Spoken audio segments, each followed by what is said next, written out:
Hi, hello, welcome everyone. Hello, Cyberhorse. Hello, Pokes, Pokes Toys, the boss. And hello, Cat. And on the other side, hi, Pablo. Hello, Young Maker. Hello, Ravenclaw. Welcome. Hi, how are you doing?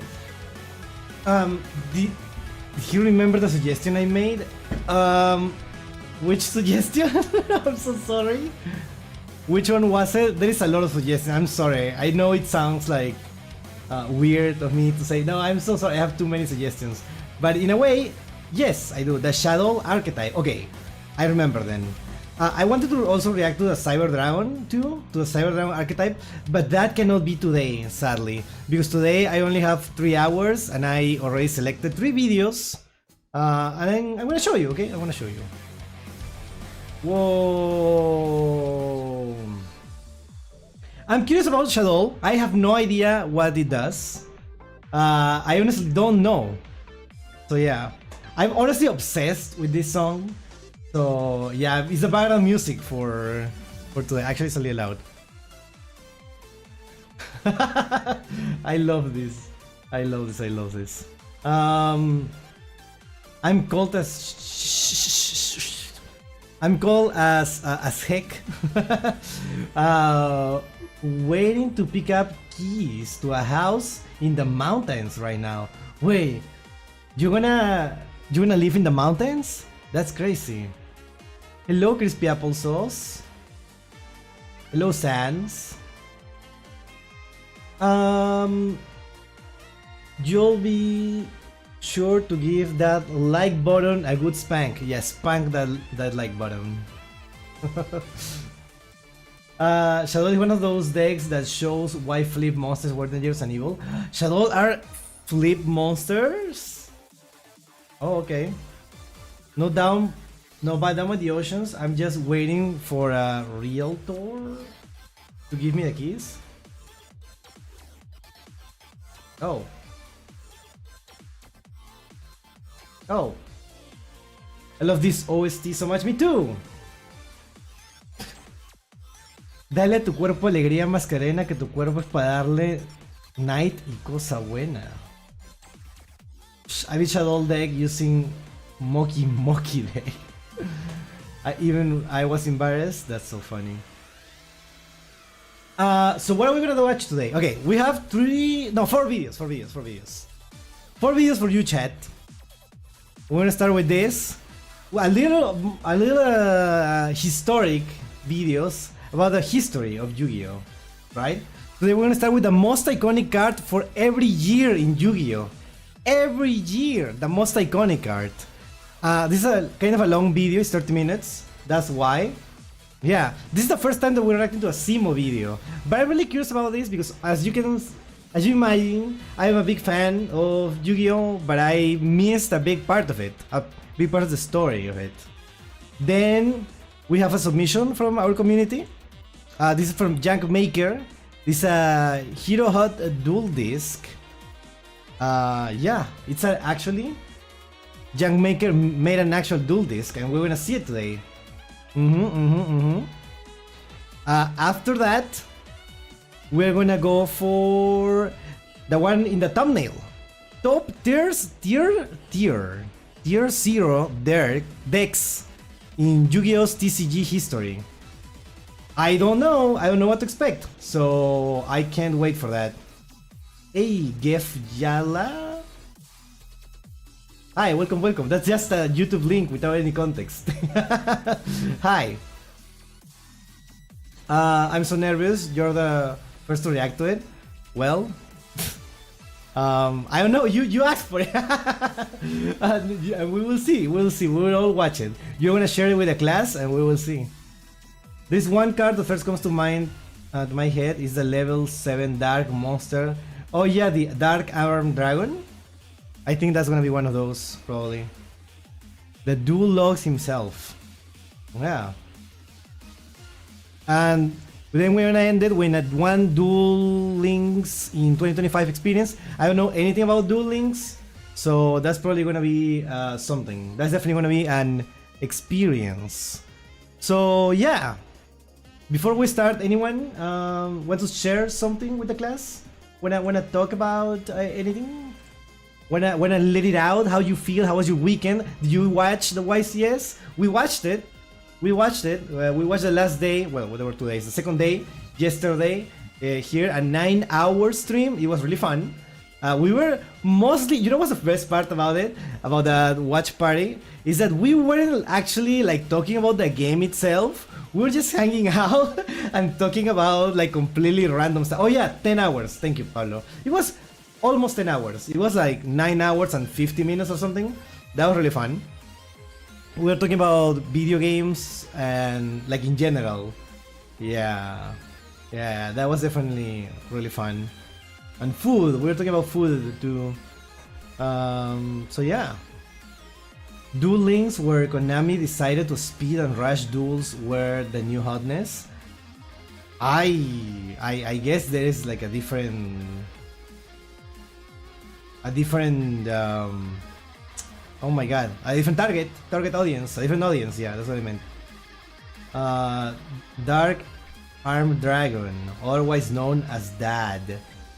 Alright, that's so funny. I like that. I didn't know it was called Dad. I knew about the Lad, the Light and Darkness Dragon. But I didn't know about Dad. Pac vs Sam duel was so fun. It was really cool, especially the second match, the second round, the second game. The second game, yeah, it was really fun. I got a new quarter century secret rare Malice March Hair. 60 bucks. Oh boy, 60 bucks. It was nice chatting during the duel. Yeah. Hello, Mitch Peach. Welcome, welcome. Oh yeah, they added Rush Duels format to Duel Links. Yeah. I feel like that is probably gonna be the most popular thing there because that's what we don't have in Master Duel. I don't know how people interact with the abilities or with the skills. I don't know what they're called. That are from the characters. I don't know how popular that is. I don't know like if there is a meta or if when there is a meta, everyone plays the same thing. I bet. Everyone is like, oh yeah, this like, I don't know, fucking Thea is the best character, right? So everyone plays Thea and yeah, I don't know. And lately I saw a video, I think it was a Farfa video, about one of the new character abilities in Duel Links that was the... oh my god, I forgot his name. The purple hair guy.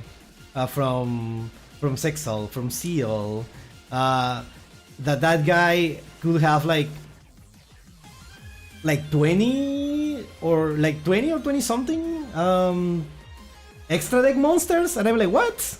Shark? Yeah, Shark. Nash. Yeah. It's like 20 something extra deck monsters, and I'm like, what?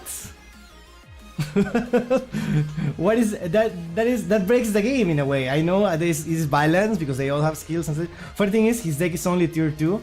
That's what I mean. Some things like sound insane, but in practice, it's probably not even that good.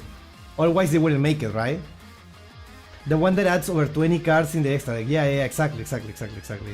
Yeah, that was also part of the format called Teledad, where emergency teleport was added to the game with Dad in the mix. Speaking of... oh, I read it, sorry. Oh yeah, Natch came out by the end of January. Yeah, that's exactly what I meant. His skill made his extra deck have 29 cards in total.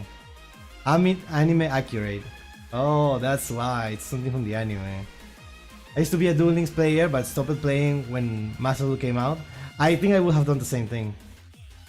Let me cheat and add 5 more extra deck monsters. Nash is the Varian Emperor known as Shark. That is so funny. Such a funny name. I love that. Well,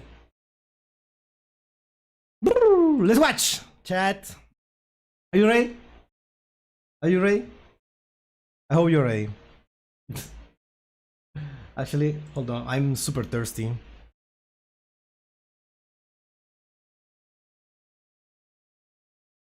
Yep, I'm a shark to be precise. Wait, hold on. Let me get more water really quick because I just realized that I'm running out of water. Give me a second.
I wonder if Shark is a fan of the Sharknado movies.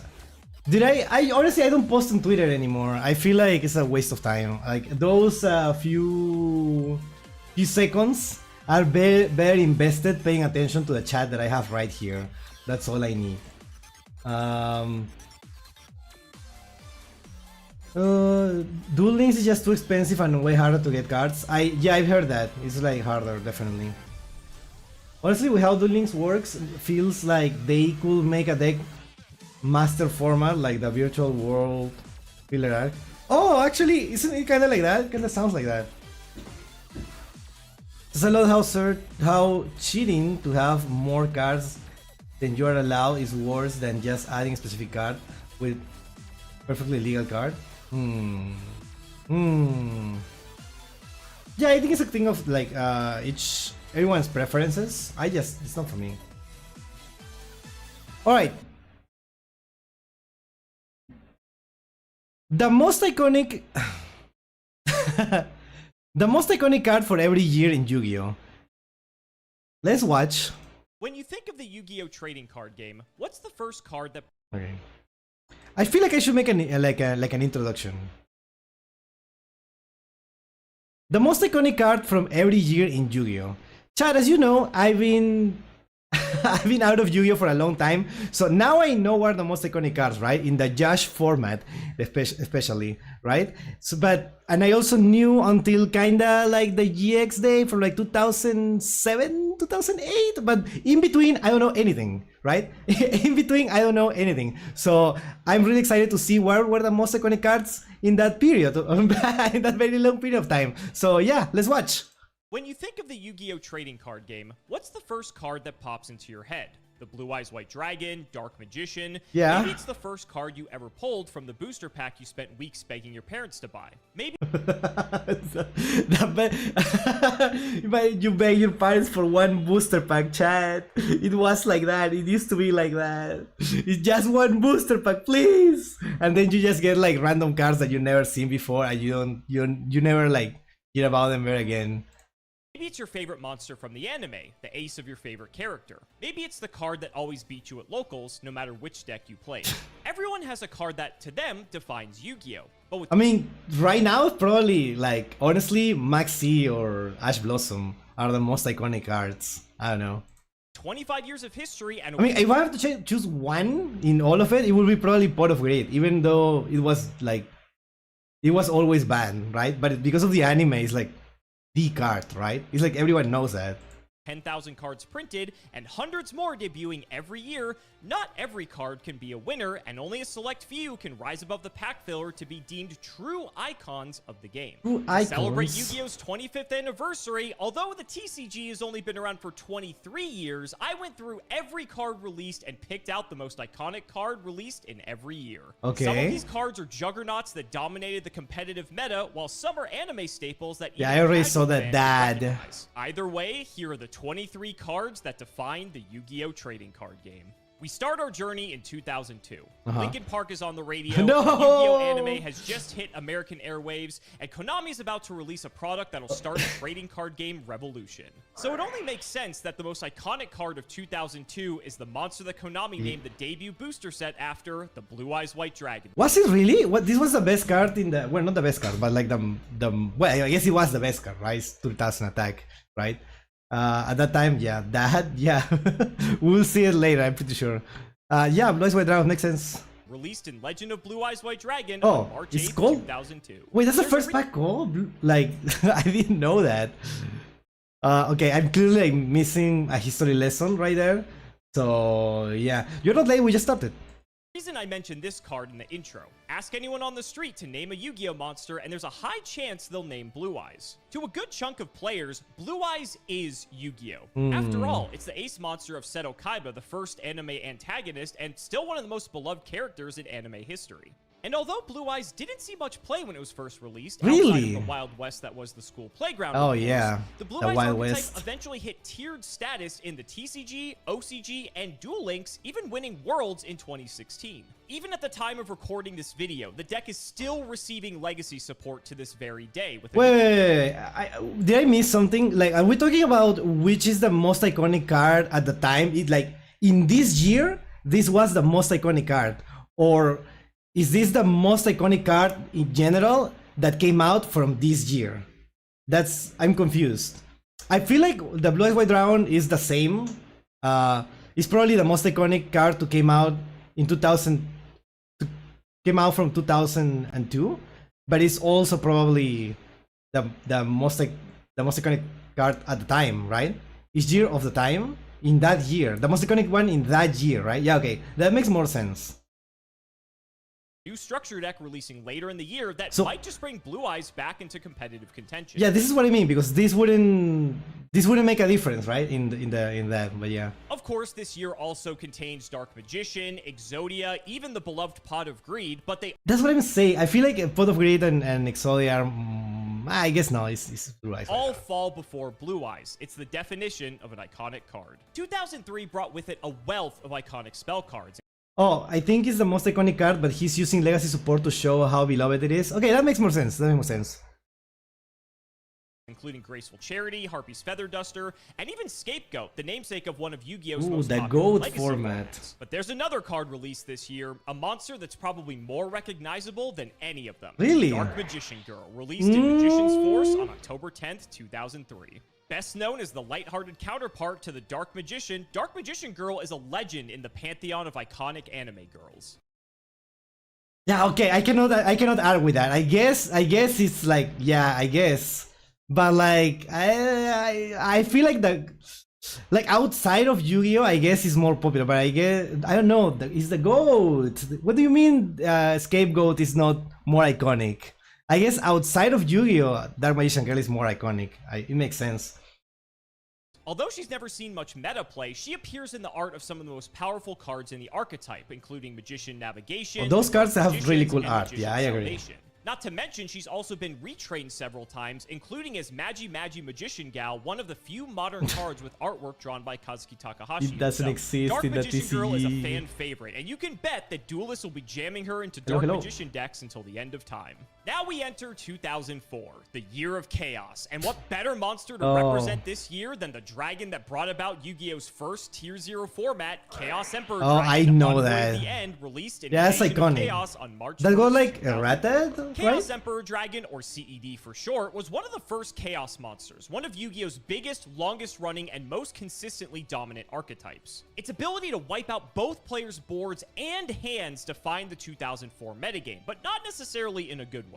That's because when combined with cards like Witch of the Black Forest and Yatagarasu, this effect had the potential to completely lock your opponent out of playing the game. Chaos Emperor Dragon is a key component of the infamous Yada Lock, a strategy that quickly became the 2004 format's only viable deck, taking upwards of 80% of top spots at tournaments. I remember like when, you know, Playground Yu-Gi-Oh 2004, and everyone told me, oh, this card is banned, like, right? Like Yatagarasu, and I'm like, why?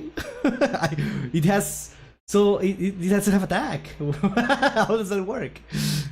Strategy was so dominant that it actually led to the creation of Yu-Gi-Oh's first Forbidden List, and you can guess what was public enemy number 1. Chaos Emperor Dragon and its legacy defined 2004 Yu-Gi-Oh! So the next time you're stuck playing modern Yu-Gi-Oh!, just consider yourself lucky that you aren't getting hand looped for 5 on the first turn. 2005 saw the end of the Duel Monsters anime and the birth of the GX era. Gone were Yugi and Kaiba, in were Jaden and Aster. And just like the anime had evolved, so too did the TCG, as duelists were introduced. There's no to the way, new right? gold The standard Cyber for main deck Dragon monsters, is a Cyber Dragon, yeah, it's released Cyber in Dragon. Cybernetic Revolution on August 17th, 2005. Cyber Dragon's admittedly So simple iconic. effect marked an immediate and massive jump in the game's power level. Everyone knew that going first had a distinct advantage, especially because you actually drew a card at the beginning of your turn, unlike now. But Cyber Dragon helped tip the scales of the player going second back into their favor by allowing you to special summon a highly powerful monster on your very first turn. Special summoning monsters today may not seem like a big deal, but back in the day, special summoning was truly special. And I feel like there is a lot of archetypes that have cards like this, that you just summon a big thing out of nowhere, like for absolutely no reason. Hello, Lardito. You can just summon like something with even more attack, like out of nowhere, without even these conditions. But at the time, it's insane. It's like this is like an actual card that came from the future. Cyber Dragon actually seemed like a card that came from the future. So funny. Cyber Dragon was at the forefront. Not to mention that Cyber Dragon was the first entry in the long-running Cyber archetype, a fan favorite that featured heavily in the GX anime. There's no card released in 2005 that even comes close to Cyber Dragon's power and popularity, not to mention its impact on the game. Compared to the years prior, 2006 was a pretty slow year for the Yu-Gi-Oh! TCG. But the year did bring the long-overdue debut of one of the game's most iconic fusion monsters, Blue Eyes Ultimate Dragon. Didn't existed before? Cyber Dragon came out before Blue Eyes Ultimate Dragon? What? What? So what? This was just like a like an anime thing, and when people talk about Blue Eyes Ultimate Dragon, people were like, "Oh yeah, that's an anime card. That's not real. Will never exist." It was anime. That's so weird. It's so iconic from the anime that I cannot imagine this card not existing. That's so weird that it came out after Cyber Dragon. This came out after Blue Eyes Shining Dragon. Oh, what? It came out after. Oh, I think I heard something about that, right? Because the Blue Eyes Shining Dragon is from the movie, right? The Pyramid of Light, right? And it's required to tribute this or something like that? Or am I confusing with a different card? So the other card was unplayable, but it also predicted the future. Another card from the future, right? Or is this a card from the past? I know. Player on Yu-Gi-Oh! Have people stacking 3 blue eyes on top of each other like a Xyz monster. Dude, that's how they made it up, with the fusions that didn't exist, right? And they were like, oh yeah, that's what it's called, Xyz, because there is another like axis. It goes below. It's a different dimension. So cool. We're so awesome and so clever. Yeah.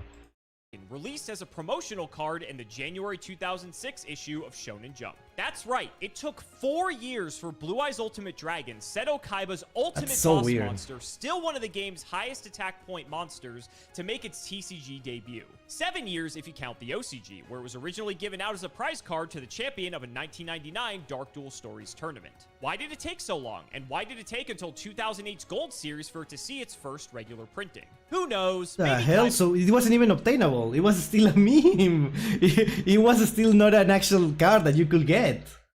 That's so weird. But just wanted every copy for himself. Either way, the strongest fusion monster of 1999 Japan is also the most iconic card of the 2006 TCG.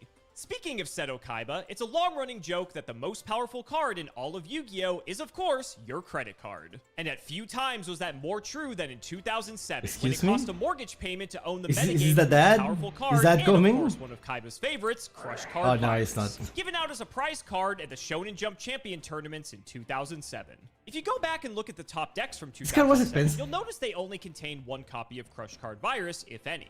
That's because the card, of which only a couple dozen I'm scared of the price. costs upward of $1,500 per copy. $1,500? Usually pro players who belong to organized teams, would trade it between one another, passing it around to whoever was competing next. I once had a meal with Chris Perovic, who told me that playing during this time went something like this. 99% of players were worried about acquiring the cards needed just to build their main deck. The competitors who had a realistic chance of winning were concerned with getting a copy of Crush Card. Was Crush Card worth the money? If the choice came between playing Yu-Gi-Oh! And feeding your kids, probably not. But for the few pro players who owned a copy, activating it even 1 time was enough to win the duel, if not the match. But like, is it even worth it if you don't get money from playing Yu-Gi-Oh? Because there is no prize money, right? Like, why invest so much in securing like a victory like that? I would assume like people will agree on a like gentleman agreement, right? Not play this card. I guess I'm asking for too much, but I don't know. This, like, I cannot imagine a card like at that price. It's insane at that time, in that economy. No prize money, but you can sell the prices. You said there was only a few dozen. No, yeah. I get why it's expensive, but like, it's weird that the whole meta, the whole like competitive scene, was like this. Huh.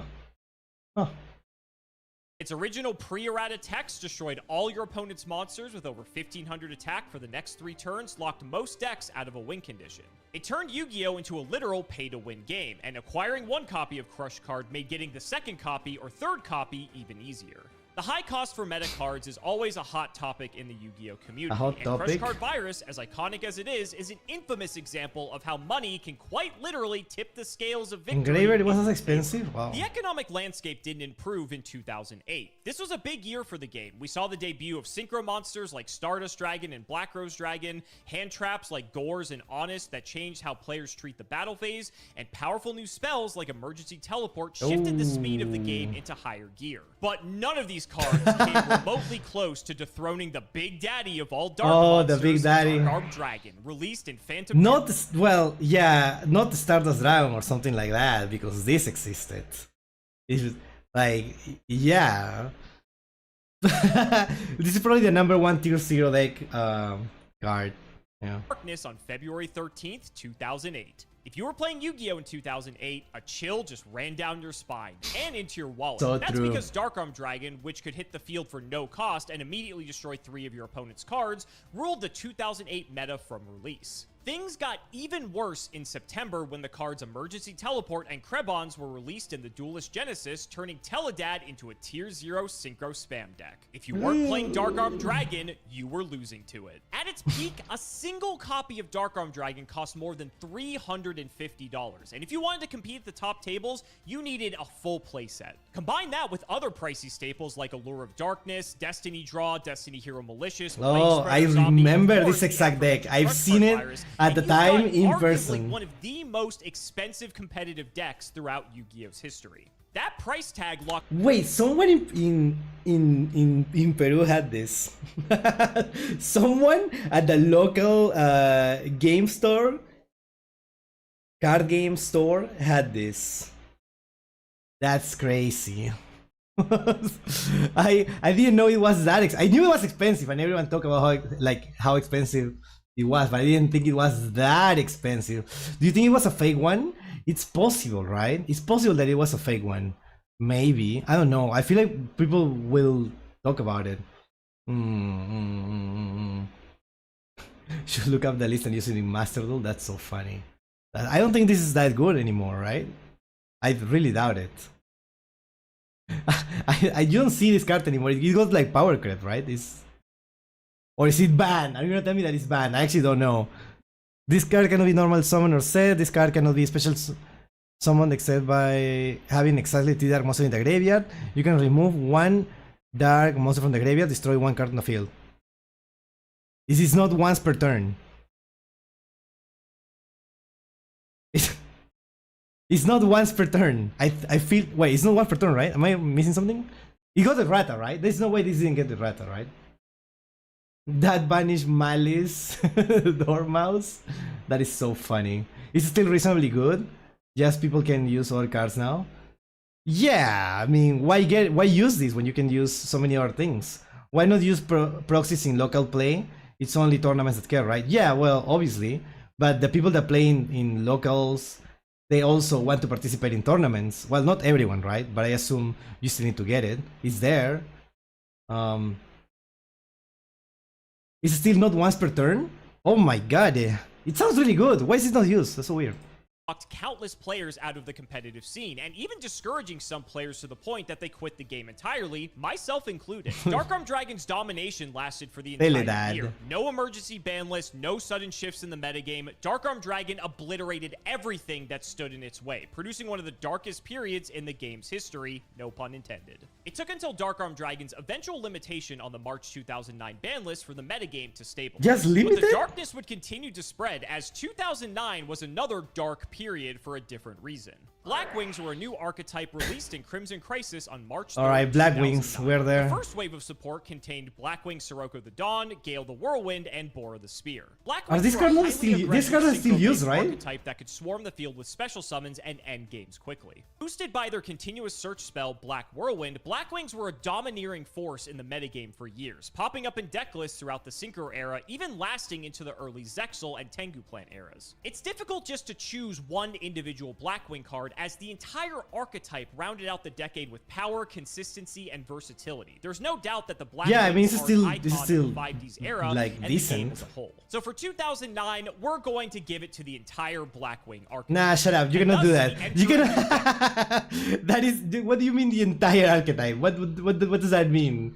What do you mean the entire archetype? Holy. And although the 2010s would eventually bring with it a massive amount of new mechanics and card types, Pendulum. the most iconic card of 2010 is actually an old favorite, Obelisk the Tormentor, released as a Shonen Jump promo card on January 1st, 2010. What the hell? Believe it or not, this promo release was Obelisk's first official printing in the TCG. Oh, another Over card that 7 wasn't years real. after Another its anime debut. only. Interesting. It was also the first of the Egyptian gods to receive an official TCG print. It took until October 2010 for Winged Dragon of Ra to see a similar promo release, and until 2012 for Slifer the Sky Dragon. Some of you might be watching this and thinking, but wait, I had an Obelisk card way before 2010. I ruled the schoolyard with it. And yes, you might have had a card that said it was Obelisk, but it was almost certainly either a fake, which were incredibly common, or it was Obelisk's original blue back print released in 2005 as a collectible but illegal card. Don't worry, I won't tell any of your friends that you cheated. Obelisk is actually the only Egyptian god card to ever see real competitive play. Well, if you don't count Winged Dragon of Ra Sphere mode several years later. Its targeting protection alone put it in a tier far above the glass cannons that were Slifer and Ra. Honorable mentions for this year include Effect Veiler and Droll and Lockbird, both popular hand...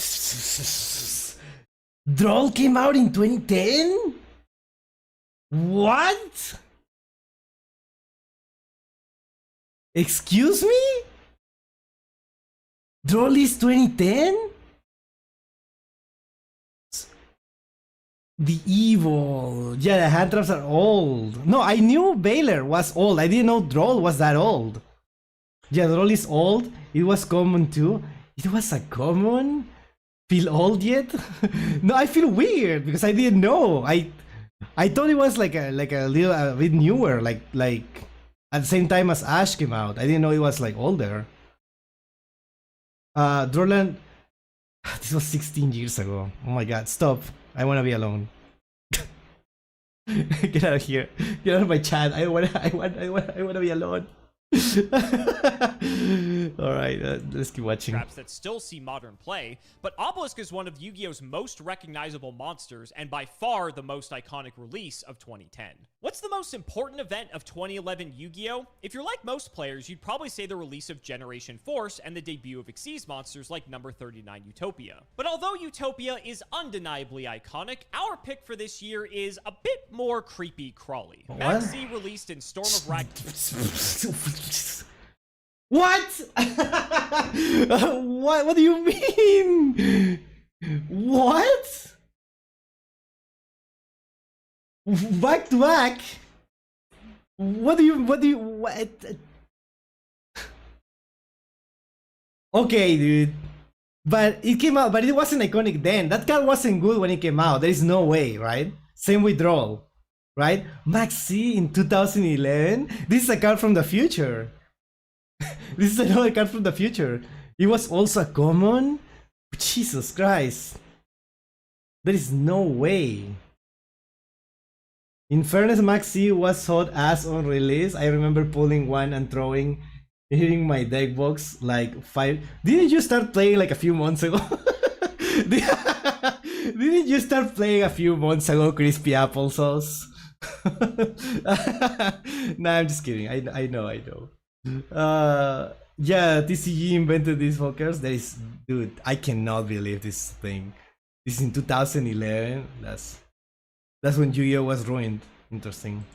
Ragnarok on February 8th, 2011. And while it took a few years for duelists to truly recognize Maxi's potential, once they did, Yu-Gi-Oh was never the same. It wouldn't be a stretch to call Maxi the most controversial card in Yu-Gi-Oh history. Its effect, which at the time it wasn't iconic. There is no way. Special summons can win games before a single other card has been played. Angry video essays, boycotts, duelists on Twitter literally begging Konami to ban it in Master Duel. There's no card more hotly debated and more vehemently hated. It's also a card that, more than any other, divides the TCG from the OCG in Master Duel. Ask 100 TCG players what the first card they put in any deck is, and you'll get a dozen different answers. Ask an OCG player, and they'll tell you Max C every time. If Max C ever returns to the TCG, expect it to wreak just as much havoc here as it does online and overseas. 2012 brought with it a wealth of staple Xyz monsters like Gaga Cowboy, Abyss Dweller, and of course the infamous number 16 Shockmaster. Oh, is not Shockmaster? Shockmaster? Included the debut of another iconic. I was sure it was anime card, Shockmaster. The Seal of Orichalcos. Shut up, dude. What do you mean the Seal of Orichalcos?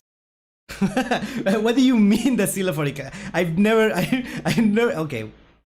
What is the Seal of Orichalcos? Released in Legendary Collection 3 Yugi's World on September 27th, 2012. The Seal of Orichalcos certainly isn't a competitive card unless you're playing some wacky stun strategy, but it's the central card of the Duel Monsters anime's 4th season, known as Waking the Dragons in the US. It's not fair! The most well-known case of an anime-exclusive card getting ported directly from the show to the game, not the other way around. It helps that Waking the Dragons is a season with some pretty awesome duels. Just ask Weevil Underwood. It's also worth mentioning that while this was the Seal of Orichalcos' first legal printing, in 2005, some Upper Deck Entertainment employees received a version of this card with different effects and artwork.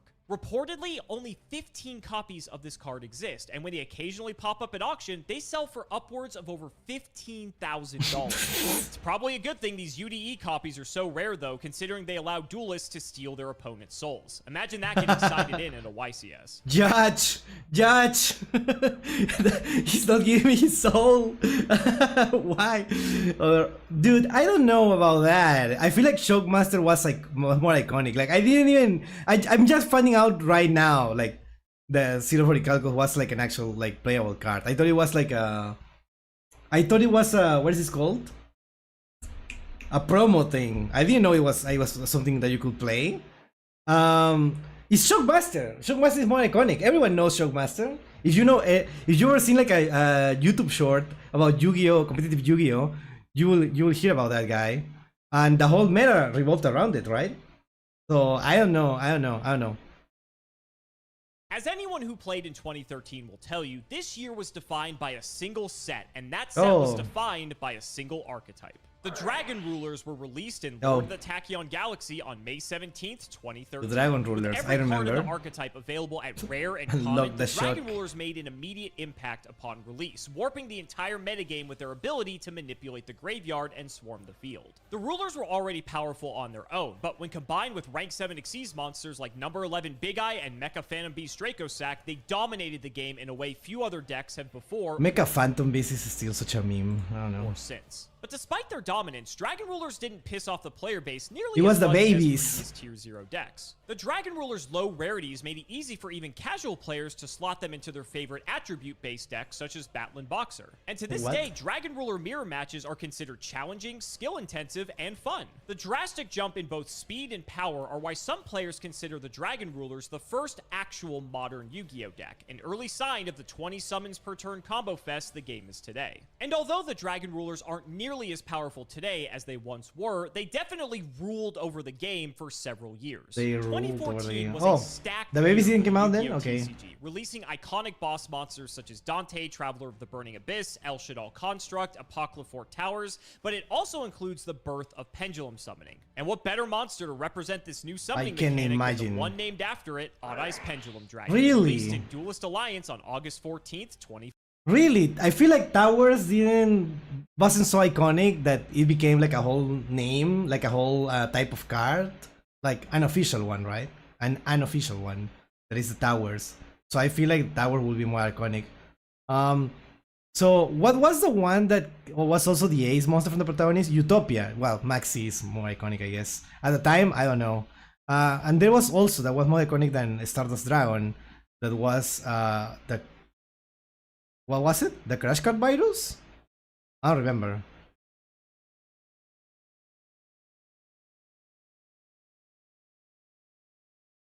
I guess, I don't know. 2014. The ace monster of Yuya Sakaki, Odd Eyes Pendulum Dragon is the first monster in the long-running Odd Eyes archetype. A fan favorite that includes Xyz monsters, Synchro monsters, and even Ritual monsters. It spans the entire summoning spectrum. But Odd Eyes Pendulum Dragon, from its name to its effect to its design, is the physical representation of pendulum summoning. And as normal as they might seem to players in 2024, the introduction of pendulums was one of the game's most divisive developments. What do you mean? I feel the like dual field is getting 2 new zones? Why do my monsters have 2 effects now? And what the hell is a scale?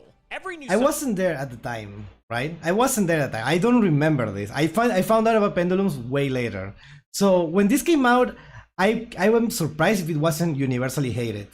Because everyone every time I heard someone talking about Yu-Gi-Oh! At the time. Well, not at the time, right? We're talking about 2017? It's like, pendulum? I hated that. Yeah, it made me quit. Yeah, that's what I usually hear. That's what I usually hear.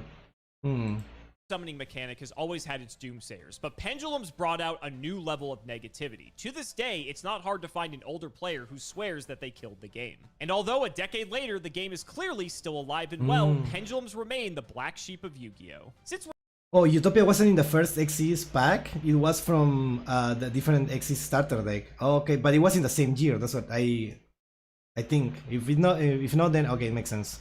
we're speaking about awkward summoning mechanics, it's no secret that 2015's most iconic card is, of course, Necros of Trishula, released in I know that Secret card. Forces on February 12th, 2015. Wait, but Trishula wasn't iconic? Or Trishula came out later? I thought this came out like after Trishula. Okay. Necros was the first truly competitive ritual archetype. Most ritual decks are bricky and inconsistent, but Necros solves this issue by letting every ritual monster double as either a search spell or a hand trap. This means that even starting with a hand of all ritual monsters can lead to a winnable game. Combine this with the fantastic on-field effects and flexible ritual spells that let you use monsters in the grave and extra deck as material, and you've got a serious contender for the best ritual deck of all time. Other honorable mentions this year include the Winged Dragon of Raw Sphere mode, a unique removal card that still sees niche play today, the Kaijus and Cosmos, which were both TCG exclusive archetypes, and Performance Plush Fire, which was a key part of the short-lived Tier 0 Pepe deck, and one of the few cards to ever receive a special emergency ban. But if you look back to 2015, it was nothing but Necros. In 2016, dozens of iconic... This was Tier 0 in all but name, because they banned cards from this deck so fast they never liked rituals being meta till they let Mitsurugi be, and well, look at what happened. Cards hit store shelves. For instance, Pot of Desires and Card of Demise gave duelists new but risky ways to draw more cards. But 2016 also saw the premiere of the third Dark Side of Dimensions, and with its release, a classic fan favorite deck rose from the ashes to dominate the modern metagame, Blue Eyes. 2016 brought a flood of new Blue Eyes support. May's Shining Victory booster pack included most of the level 1 Blue Eyes tuners, including White Stone of Ancients. Dragon Spirit of White was a powerful piece of walking back row removal, and Blue Eye Spirit Dragon was a synchro monster whose effects perfectly countered the Burning Abyss and Pendulum decks then ruling the format. But out of all of the new Blue Eyes cards released this year, easily the most recognizable is Blue Eyes Alternative White Dragon, released in the Dark Side of Dimensions movie pack on May 21st, 2016. Alternative, a Blue Eyes retrain that looks sick as hell, lets you turn your bricky vanillas into free special summons and monster pops. It addressed the deck's main weaknesses and helped bring Blue Eyes, a relatively popular but lackluster deck, into serious meta contention. These new cards, alongside a ban list that conveniently weakened every meta deck except for Blue Eyes, helped Blue Eyes... Classic. That's such a classic move. Go on to win the World Championship that year. The support also let Blue Eyes remain a competitive deck in Duel Links for over half a decade. A sure sign that this is a legacy support done right. 2016 is without a doubt the year of the Blue Eyes White Dragon, a fitting hurrah for the original boss monster as we head into the Link era. Ask any modern... Pepe was a combination deck between Performa Pal and Performage that saw cards from it banned in seemingly the blink of an eye. Oh, that's so interesting. It's so interesting hearing about archetypes that I never heard before that were just a thing for like a few months probably because they were banned so quickly. That is so funny. The cover card was Clear Wind Synchro. Yeah. That's the one. That's the one.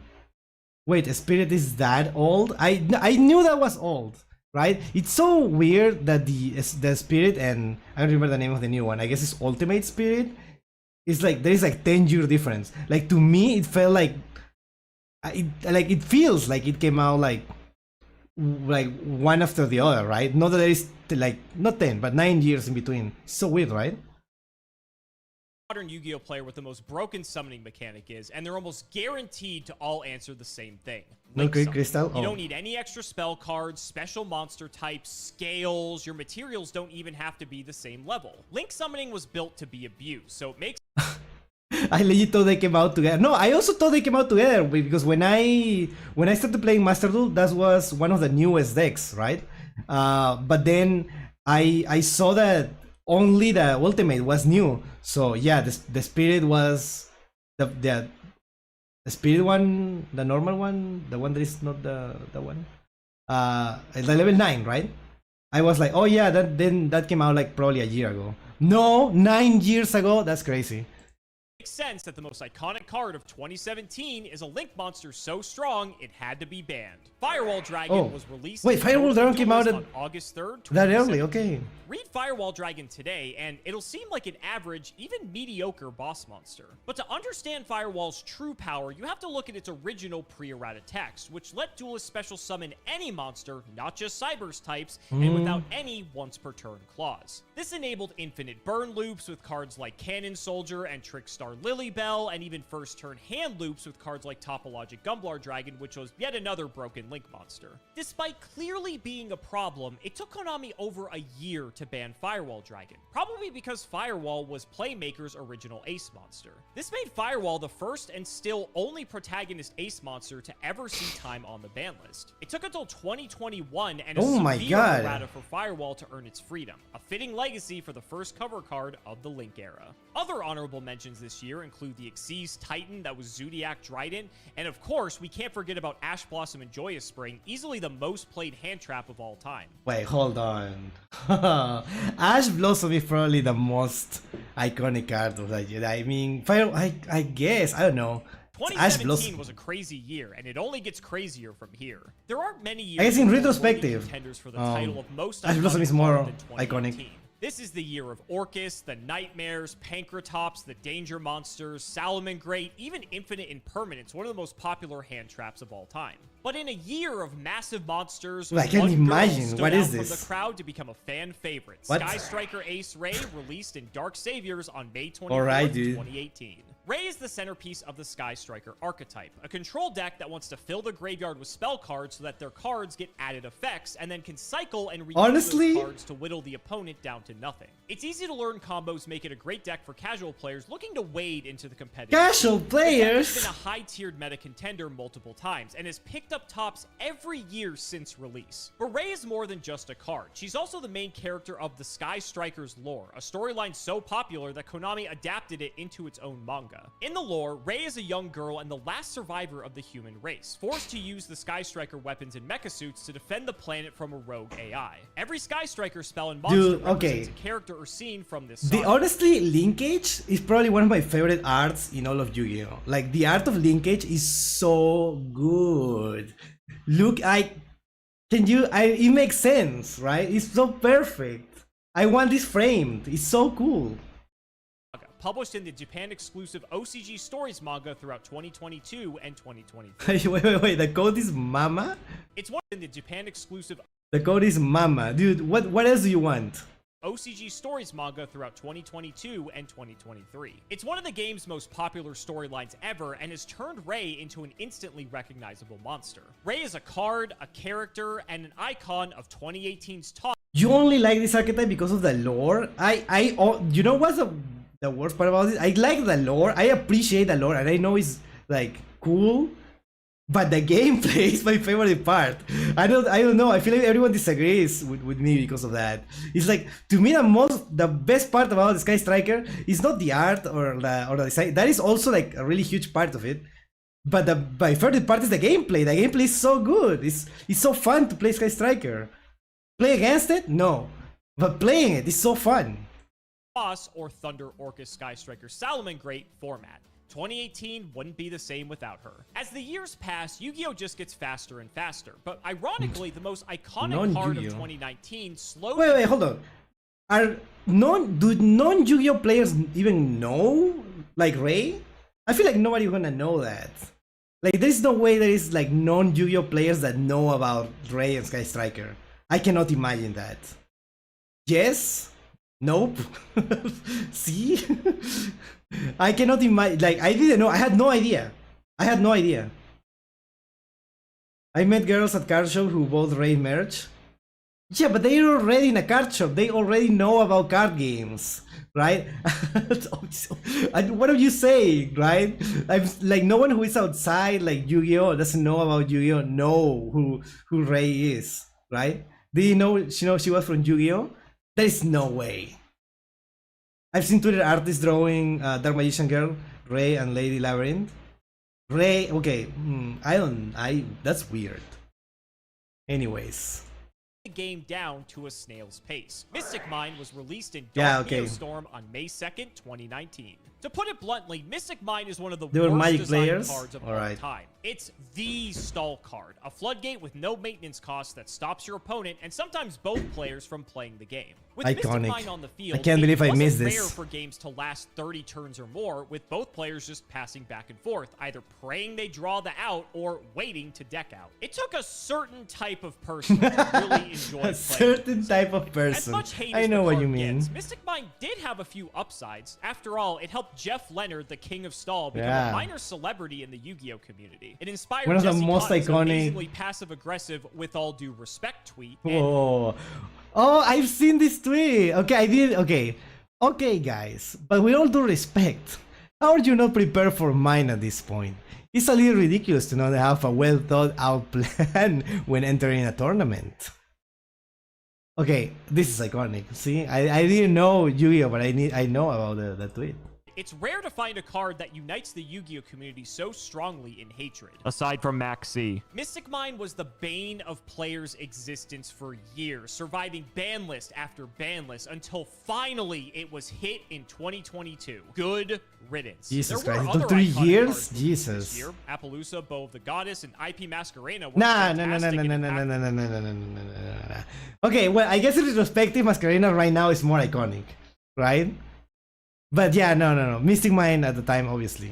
Cards, but Mystic Mine will go down in history as probably one of the most hated Yu-Gi-Oh cards and most iconic hated Yu-Gi-Oh cards of all time. In 2020, is the iconic hated Yu-Gi-Oh card, yeah. Events, YCSs, local tournaments, even the World Championship were canceled because of COVID. But the game didn't slow down, and the TCG continued to pump out heavy hitter cards that warped the competitive landscape in wild ways. 2020 is the year of Access Code Talker, a generic link that gave nearly every deck away to OTK. It's the year of Divine Arsenal AA Zeus, Sky Thunder, a quick effect board wipe with any deck that could make an Xyz monster. It's the year of Crystron Halqifibrax, a revolutionary Link 2 monster that broke tuners like Glow-a-Bulb, helped build crazy unbreakable end boards, and encouraged 60-card kitchen sink decks. What is his name? Halqifibrax?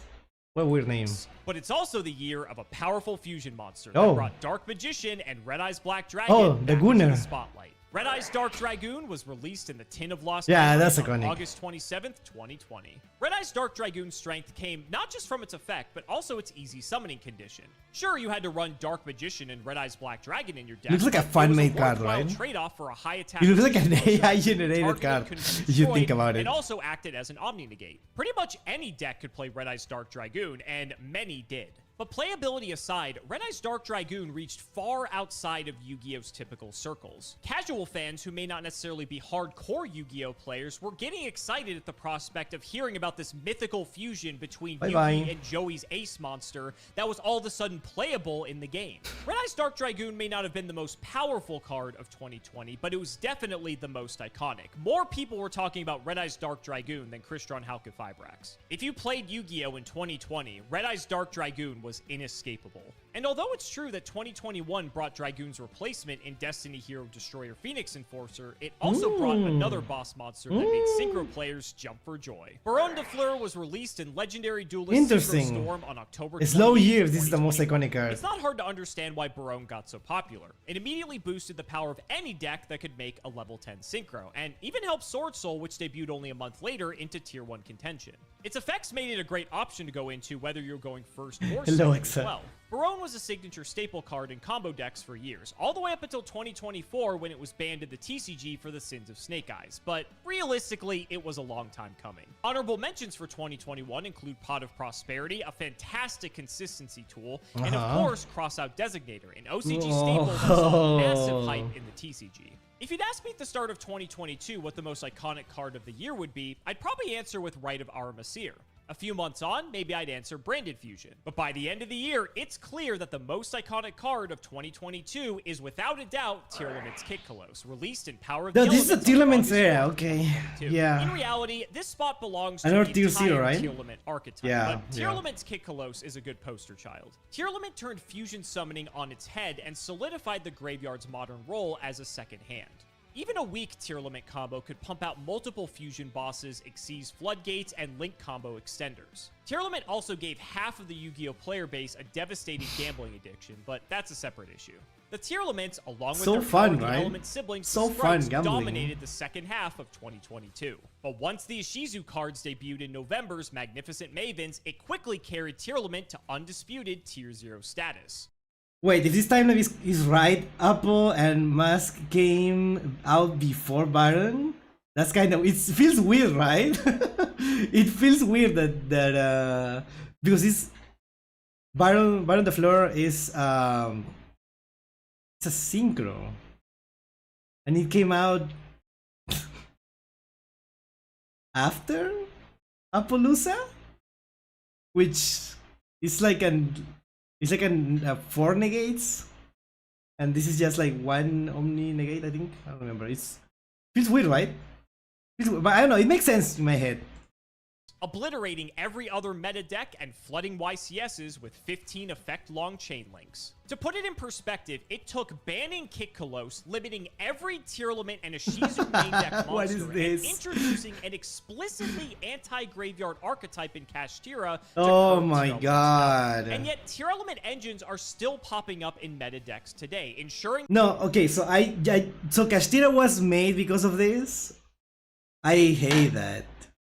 We have Kashtira because of Tearlaments. I mean, it probably was planned before, but anyways, it's still like hard to believe. The slot machine never stops spinning. But wizards are still popping up in meta decks today, ensuring the slot machine never stops spinning. Now and then I see one of these Tearlament decks and I'm like, bro, let it go. Yu-Gi-Oh players often split the game's recent history into 2 parts: pre-Power of the Elements and post-Power of the Elements. The set represented a level of immediate power creep that few other sets have ever matched. But no Tier 0 format can last forever, and for better or worse, Konami's answer to Tearlament's overwhelming power was a walking floodgate that would loom menacingly over most of 2023. Kashtira Arise Heart, that is more annoying. I feel like that's worse. Kashtira archetype turned the metagame on its head. Its oppressive Macrocosmos effect cut off graveyard access for both players, locking most decks out of their main strategies. Its unique ability to banish cards face down could permanently remove key combo pieces from the game and bypass floating effects. And when combined with its fellow Kashtira Shangri era, it just makes me angry. Do these cards just make me angry? Unable to play the game, with anywhere from 2 to all 10 of their zones disabled. Kashtira players could trample even the most carefully planned strategy. Going from Tearlament format, where both players were constantly interacting and trading card advantage while stacking up double-digit chain links, to Kashtira format, which was basically the exact opposite of interactive, was like whiplash. It was a frustrating period for the game, as Kashtira Arise Heart basically warped the format around it, because if your deck wasn't playing a way to defeat Kashtira Arise Heart, you were losing to Kashtira Arise Heart. Honorable mentions for this year include SP Little Knight, an expensive staple that's the new gold standard for generic extra deck monsters, and Diabellstar the Black Witch, a fantastic card that would rise to full power in 2024. At the time of recording this video, we're halfway through 2024, the so-called Year of Fire. Snake Eye has dominated the TCG for most of the year, and with Fiendsmith now hitting the shelves, that domination definitely, is going to continue for a long time. Why is Kimani Obviously, 2024? I won't know what the most iconic card of 2024 will be until the year is complete. But if I had to pin one down today, I think there's one card that truly embodies the essence of the Year of Fire, and that's, of course, Promethean Princess, Bestower of Flames. Oh, that was a Masterduel. Phantom Nightmare on February 8th. Wasn't that a Masterduel exclusive? Promethean Princess, interestingly enough, was actually released to us in Masterduel before the TCG. So it shouldn't be much of a surprise that Promethean Princess was insanely hyped on release as a fantastic combo piece for any Snake Eye or Fire King decks. But Princess isn't just limited to Snake Eye and Fire King strategies, she can be played in a myriad of different decks. The Year of Fire decks were already competitively pushed, but to me, Promethean Princess really fanned the flames to allow these decks to dominate throughout 2024? If you ask me this question at the end of the year, maybe I'll give you a different answer. And that's it. 23 cards. Malice came out in 2024, right? Malice came out in 2024. Hold on. When did Malice came out? When did Malice came out? Yeah, September 2024. Yeah, okay. Well, it wasn't that card, clearly. It was definitely Malice. Which one? I don't know. At the very end, we got Malice, Ryseal, Ryuge. I don't know what Ryuge is. The card might make you angry, but the Visas lore, which archetype like Estira and Tilaments are part of, is something else. Oh yeah, I like how all of that is connected. I like how all of that is connected. That sounds amazing. Interesting. Let's see. For 23 years. Let me know down in the comments what your most iconic cards are for each of the years throughout. Well, I have my opinions. You already heard. To hear your thoughts. Thank you all so much for watching, and thank you to Kazuki Takahashi for giving us the game that we still love and is still going strong. So guys, that's going to wrap it up for another video. I really cool video, very informative. I really liked it. For all of their continued support. So shout out to Shadow1317, Sim00x3, MBT Play Dolce. What? And Hoban, Little Fade Leaf, Draconic, Dylan Rare Hunter, JW11860, Brian Dancer of Class 7, Flannel Daddy, Twinkle Muncher, literally all of the guinea pigs, Cheeks McLapperty, Stolfin, literally all of the those are some amazing. Soon cancel by all committee, soon cancel by all players soon. Corvain, absolute angriest peacock of the Edison Club, Daniel Howell, and life keeps using solemn judgment on my hopes and dreams. Thank you all so much again for watching, and we will see you next time. That is such a upsides. After all, it helped Jeff Leonard, the king of stall, become a Alright, Chad, what do you think? Do you agree with most of what is the most like controversial for you? For me, it was like I feel like cards like Maxi wasn't really like common, like iconic at the time. I feel like Utopia should be more like representative of it. Same like, well, I guess the Obelisk was popular at the time. So I feel like it's not consistent. That's what I don't like. Like you cannot put Maxi in there and not Veiler or Droll, right? I don't know. That's just me. I feel like I like the video. I just feel like there is a few inconsistencies, and that's gonna be my issue with it. Maxi became iconic when the deck started to do stuff that we see now. Yeah, right. That's what I'm saying. It's iconic now. At the time, it wasn't iconic. It was a common card. Nobody cared about Maxi, right? So why is Droll not there? Ash Blossom. Why is Ash Blossom also not there? They're iconic now, right? Maxi shouldn't be in the list. I'm sure there were more iconic cards. What was it? Oh, what is the Seal of Orichalcos and no Shockmaster? Okay. I don't know. Like the card is cool, I guess, for fans of the anime, but like it was never played. I don't know what to tell you. It was closer to Tail End though. Well, anyways, let me know if I'm stupid in the in the comments. Thank you, everyone. All right. Yeah. Thank you. Good video. Alright, chat. That's the video.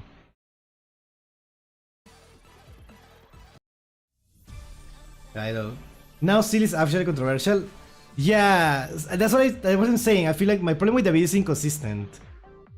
But it's cool to know which cards came out when. I feel like if we put it like that, like it's cool. Now the actual pick, a little controversial, but it's cool to have like a lot of stuff. Blackwing was the strongest deck at the time, to be fair, so at least it made sense. As it seemed as the start of a modern deck design. Yeah, summoning a bunch of stuff, that is definitely Yu-Gi-Oh! We love that, we love Yu-Gi-Oh!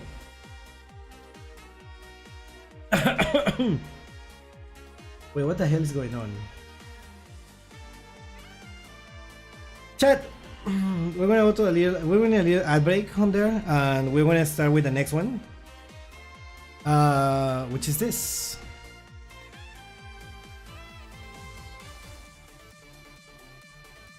Well, he did show Whirlwind at least at the start. Yeah, I feel like choose Whirlwind, right? Yeah, that makes sense, I guess. But it should have been Whirlwind. Yeah. I agree. It's Whirlwind. That's the card, right? It's the most iconic card in that deck, and it's what makes it special from my point of view. So yeah.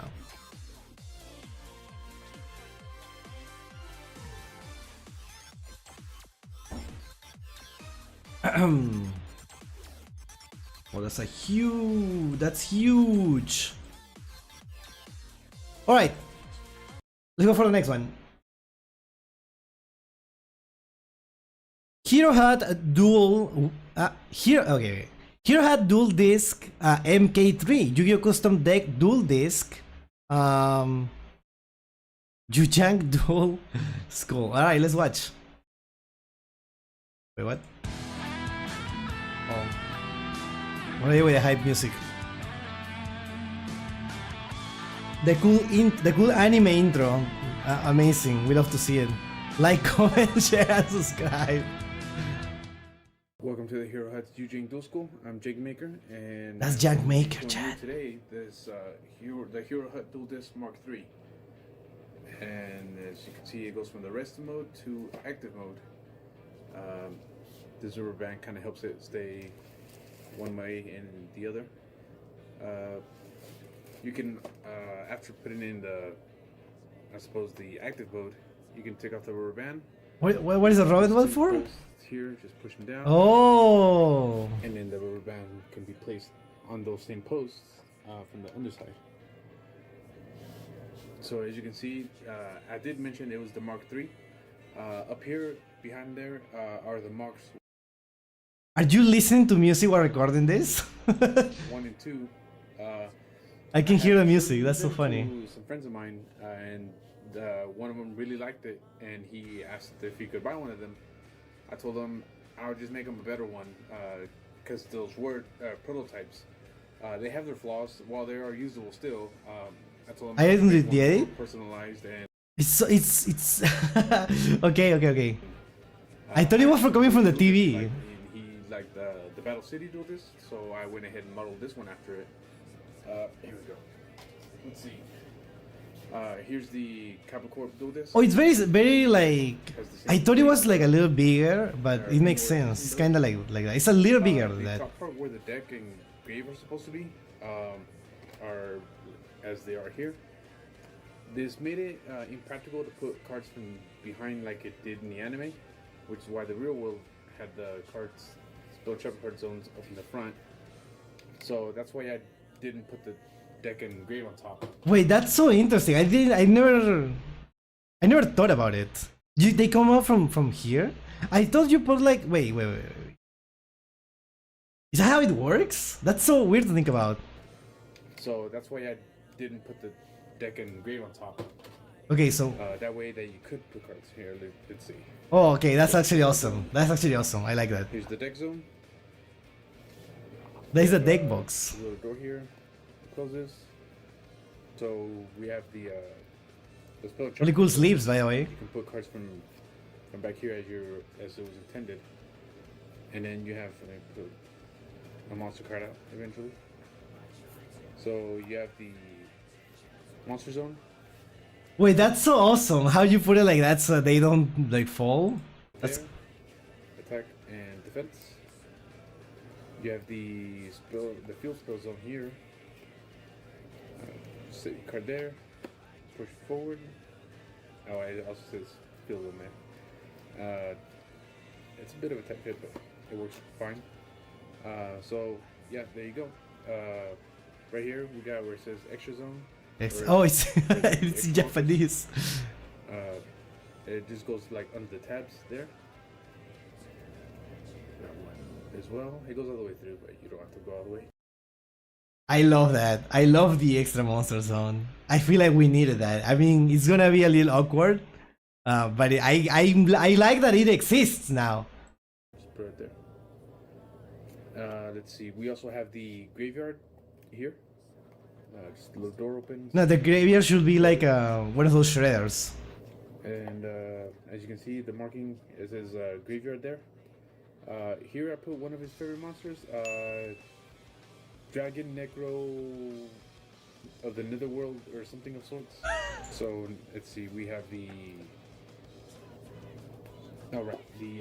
extra decks on here. Uh-huh. Hand down real quick. You have the extra deck zone. The extra deck zone is... And so you just kind of put this little doorway and sit it back in here. I like how you thought about everything. I love that. I love that. Put the little box here. Put it back in there. And so there you go. The Mark III of the Hero Hut Blue Disc. And if you're interested, contact me in my Discord. That's in the description, and we can work something out and get you a Blue Disc. We can talk about what design you liked more from the anime, and I can experiment on how to make one. Because this one was it was a fair challenge. I did enjoy it. I did get stuck in a part for a while trying to figure out to get this whole deal going on here. That's why this is different. I made this part a little too thick, so the rubber band had trouble. When I had it, the rubber band. Yeah, ahora farming, you go to a tournament with that one. No, yeah, in They mine. kept popping the rubber bands. So that's why you gotta go with this little deal right there. That's Rubber awesome. band in place, and so it's in the rest position, and then of course active mode. So again, take off the rubber bands from the post, and then put the rubber bands back on the post from the underside. I feel like there should be like a better way to do that without the rubber band. I'm thinking about it, and I don't fully like understand why the rubber band is like that. Why couldn't it be other way? Do you know what would be better if the rubber band was red? I feel like that will fix the issue to me, and then it will be like absolutely perfect. It's not so bad. While you're dueling, you probably won't be thinking about it. Other than that, it's a very fine work of mine. I'm very proud of it. So yeah, I'm gonna get this sent out to him. I'll make another video with his reaction of the unboxing. I hope he really likes it.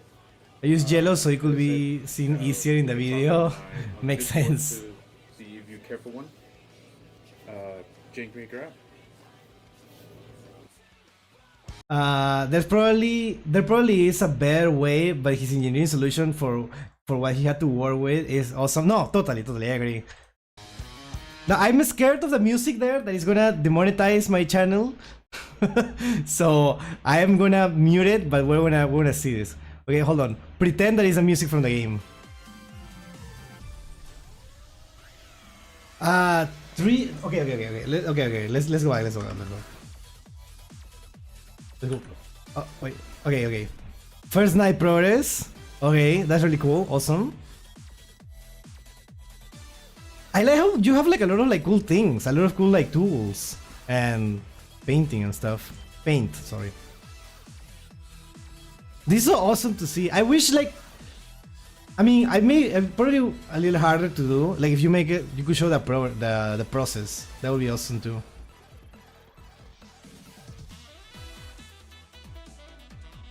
Oh, that's the rubber bands. That's the rubber bands. Wow.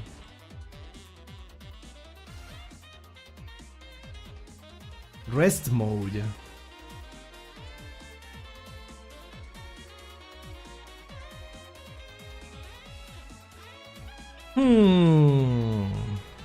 Field zone out. And the bottom view. Banish zone, extra deck zone. Right view. There are also official products that we could figure out more concepts to try and make more dual discs, like Rush Dual Disc and you say Dual Disc. That is where he took the extra deck and banishment zone decks. And he made a deck box inside the top, which works for a modern deck. Great concept. How does... I I like this, honestly. I don't know if it can be, you can be much like more improved than this.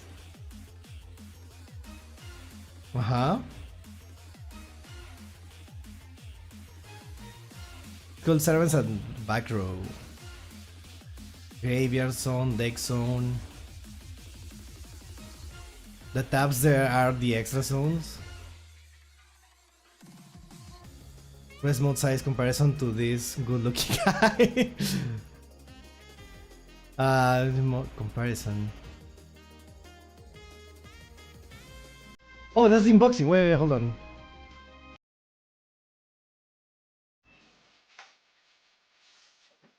Full count. Wait, it still has the music in there. Well, I hope it's like low enough. I'm scared of the music. This is super cool. Really cool.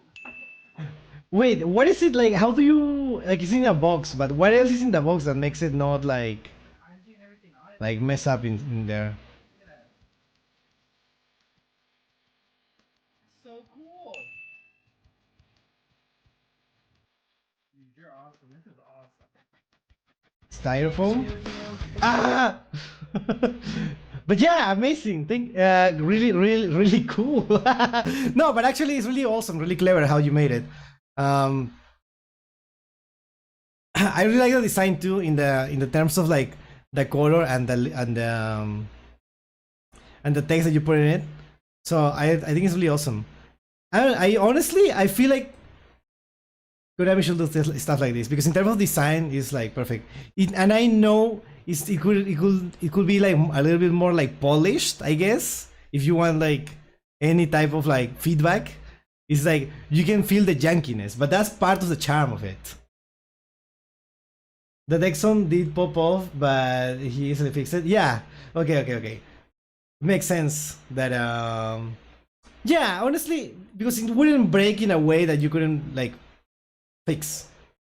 Yes, I mean that's the only thing that I could see, right? Honestly, I don't see how this can be more improved aside from having the I'm sure there must be a way to have the rubber band like be part of it, right? To keep the rubber band there in a cool way, maybe. Or it can be the rubber band maybe inside? No, I don't think it could be inside. I don't know. If not, then I know you put it in yellow, so it's not as distracting. But I keep thinking about the rubber band. I don't know. It's just like ignore me. It's just like one. It's gonna be my fixation for this. But yeah, awesome. Thank you so much for sharing. I love it. We need more stuff like this. Job well done. Yeah, totally. There at most maybe be able to collapse it more somehow. But besides, that is good. Yeah, the MK4 I'm working on will have a place for a phone, and I'm thinking magnets. Magnets. Interesting. You should be careful with the magnets close to the phone, though. That's the only thing. Like, I'm not an engineer. I don't know someone that works with my hands on stuff like this, on creating stuff like this. I'm more of cooking. So I don't know how much feedback I can give, but like that's what comes to mind easily. But yeah, thank you. This will remind me of the GX characters doing maintenance on their decks, which was cool and make you able to customize your deck. Yeah, the cool factor of everyone having like a different one of these. I mean, Magnus in the part that where it goes to the active mode. Yeah, of course. I mean, yeah, no, I get what you mean. I get what you mean. What I'm saying is like you should be careful, like how it moves, right? That's what I meant. But it makes sense. Magnets, interesting. Yeah, magnets. All right, let's go for the next one then. Thank you, Young Maker. This is the big one. So before we start with this one, me, I have to pee. I'll be back really quick.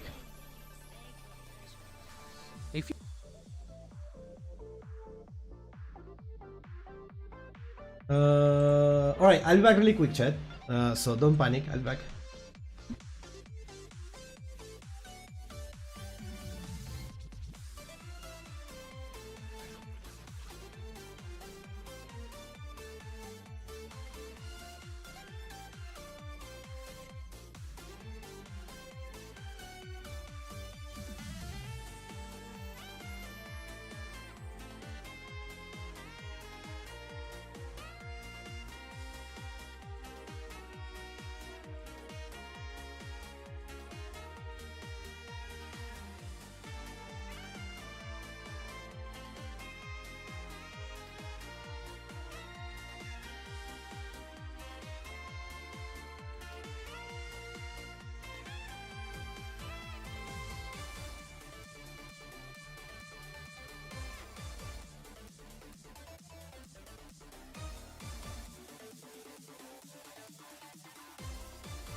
Okay, we're ready.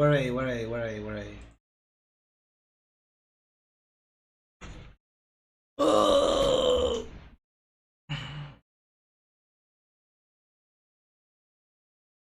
Top tier, top 10 tier 0 decks in Yu-Gi-Oh's TCG history. I'm gonna be honest, I'm really interested on this. I know some. Okay. As you may know, I've just came back into Yu-Gi-Oh after like 15 years or something, I don't remember. So I missed a lot of meta, a lot of the meta at the time. So I'm really curious to see what you had to deal with during this time. What were those tier 0 decks? So let's see. A few years ago, we did a video about the top 5 tier 0 decks in Yu-Gi-Oh! And it's been long enough since then that there have been several more tier 0 formats. Wait, in just 5 years there were a lot of tier 0 formats? That's crazy. I feel like you shouldn't allow your game to have a tier 0 that often. I don't know, maybe that's just me. Enough that we can finally make a full top 10 tier 0 decks in the game list. To be clear, a tier 0 deck is defined as being 65% That's or more of Pepe. a top cut at a major event, not simply being the best deck in that format. We tried to be pretty strict with this definition when selecting decks for this video. So starting us off at number 10, we have For Hires. Wait, so what is a tier 0? wait, did I miss that? Event, not simply being the best deck in that format. We tried to be pretty cut at a major. Clear, a tier 0 deck is defined as being 65% or more of a top cut at a major event, not simply being the best deck in that 65%. That's it. That's the only definition. For this video. So starting us off at number 10, we have For Hires, which was specifically considered tier 0 in Duel Links. In Now, Duel this segment Links, of this list alright. is mostly here to represent all of the Hello, Runaway. non-TCG tier 0 formats, of which there have been many. OCG Sprites, OCG Exodia before Sangan got eroded, and many other tier 0 Duel Links decks. The For Hires were one of the first absolutely dominant and recorded tier 0 decks in Duel Links, though what qualifies as tier 0 in this game is a bit different. Okay, so we instantly start with a different definition of tier 0. Since Duel Links doesn't have anywhere near as many competitive events as the TCG, tier 0 formats are mostly defined via shared numbers and win rate on ladder. The For Win Hires rate were on ladder, incredibly okay. strong after the release in Clash of Wings, a bit of an earlier Duel Links set at this point. The For Hires can be split into a couple of groups.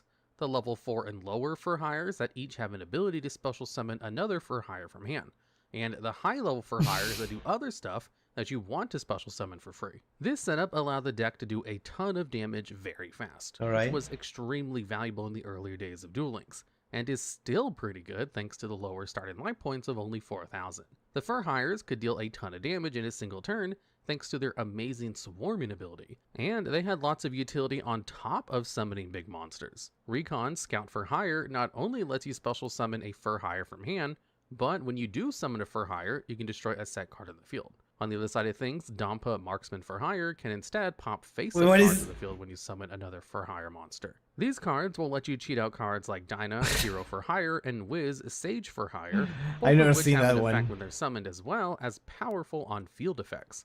Dinah has the most attack of any for Hire, and also has the effect to force your opponent to attack it first, protecting your other smaller for Hires. So for Hire has a built-in Baron in its main deck that is really easy to summon.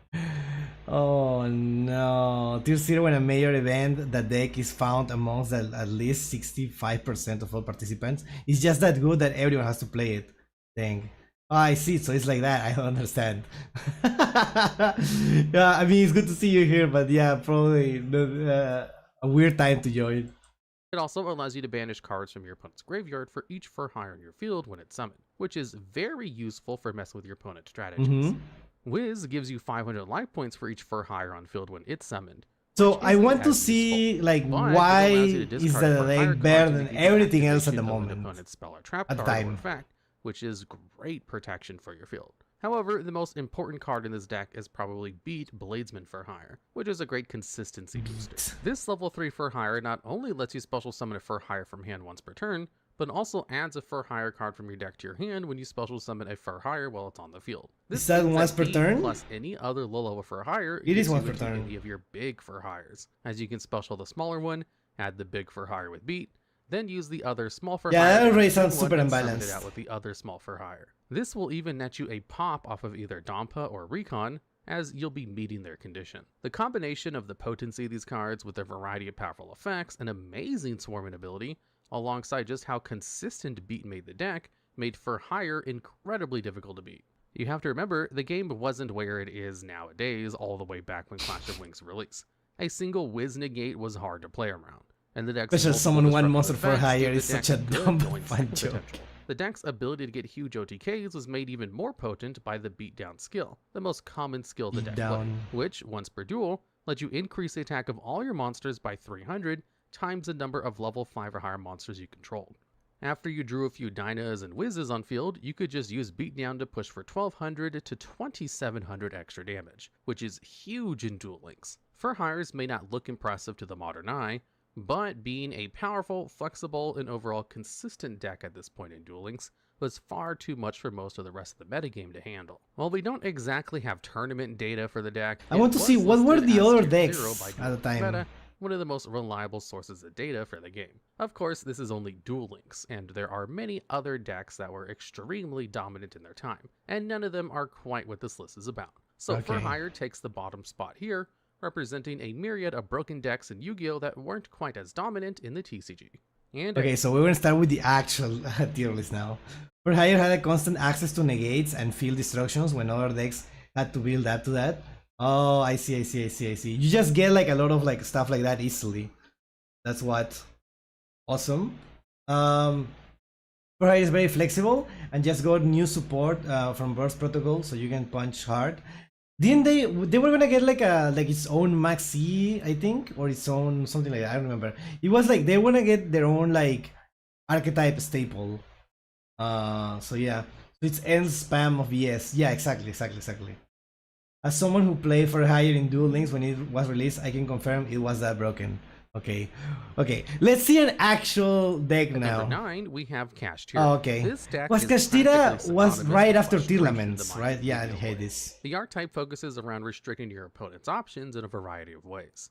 Kashtira Unicorn is a level 7 monster that can special summon itself from your hand if you control no monsters. Once per turn, it allows you to add a Kashtira spell from your deck to your hand. And Sounds whenever reasonable. it attacks or your opponent activates a monster effect, Kashtira might be you loot hated. your opponent's extra deck and banish a card from it face down. All of these effects on a hard once per turn.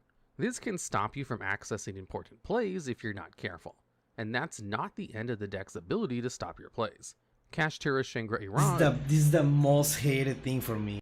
This is the what is this? is a rank 7 Xyz monster that requires 2 or more level 7 monsters to make. Once per turn, it can summon a Kashtira monster from your deck during the standby phase. Okay. Every time you banish an opponent's card, you choose one of your opponent's monsters or spell and trap card zones and lock it down, preventing it from being used. And if it would be destroyed, you could instead remove one of its materials. This is the most infamous It has card in the entire protection. deck, creating It just 9 to 10 blocks, zone locks summons, that essentially meant your and it has opponent couldn't play protection. the game at all. Insane. As we'll see, this deck excels in banishing cards. So Shingra Ira was able to trigger many times a turn with ease. One of the best ways to banish cards is the deck's biggest, baddest boss monster, Kashtira Arise Heart.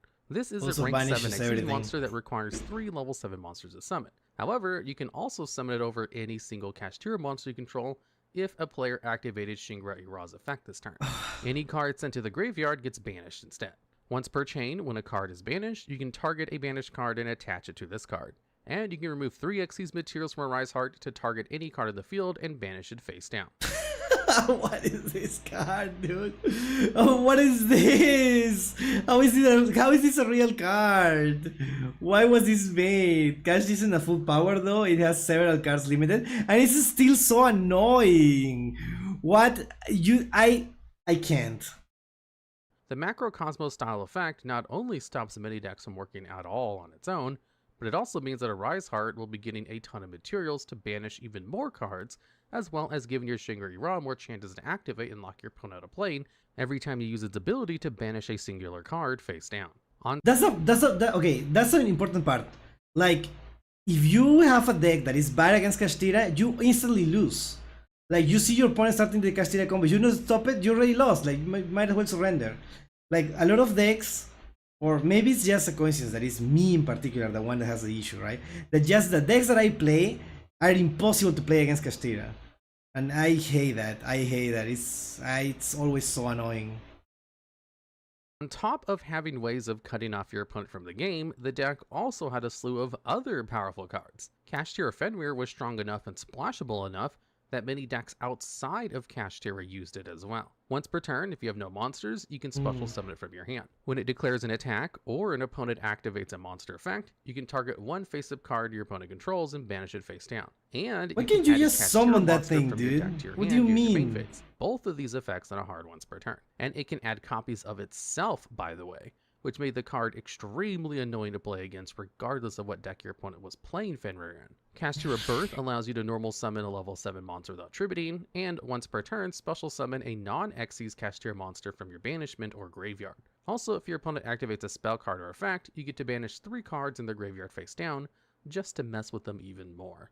Other support like Pressure Planet Racewath and Kashtira Theosis both gave the deck more consistency and extension, as well as more grind game and power, meaning the deck was actually able to pull off its win conditions somewhat consistently. However, Kashtira did have some notable weaknesses. What are if you the try to weaknesses? lock your opponent out of the game with Shingra Ira, you were kind of putting a lot of eggs in one basket. As soon as your opponent outed Shingra Ira with something like a kaiju, they'd be able to play as normal once again, or at least have access to way more zones than they did before. This led to cards like Book of Moon becoming common sideboard cards to help against the deck, as it was Do I need to very run hard one of lock those in all my 10 Cyber Dragon cards deck? in zones before your opponent got at least their standby phase and could use a quick play spell, and you definitely weren't locking 9 zones and getting an Omni Negate up consistently.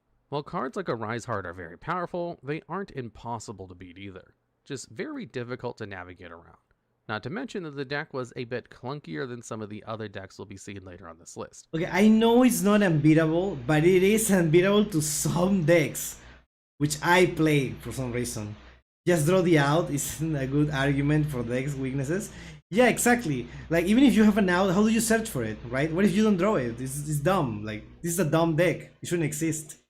At least clunkier than most other top decks post Power of the Elements have been. This relative level of inconsistency and the fact that, even after they got full combo, your opponent often did have some meaningful counterplay meant that Kashtira wasn't completely unbeatable at any point. It was the best deck in the game considering just how powerful its individual cards were, and how difficult to beat a 9-zone lock is for most of the decks in the game, but it never took over the entire game like some of the other cards on this list. At events like YCS Los Angeles in 2023, it took 11 of the top 16 spots and 19 of the top 36 spots, which would translate to 69% representation in top 16 and 53 representation in top 36.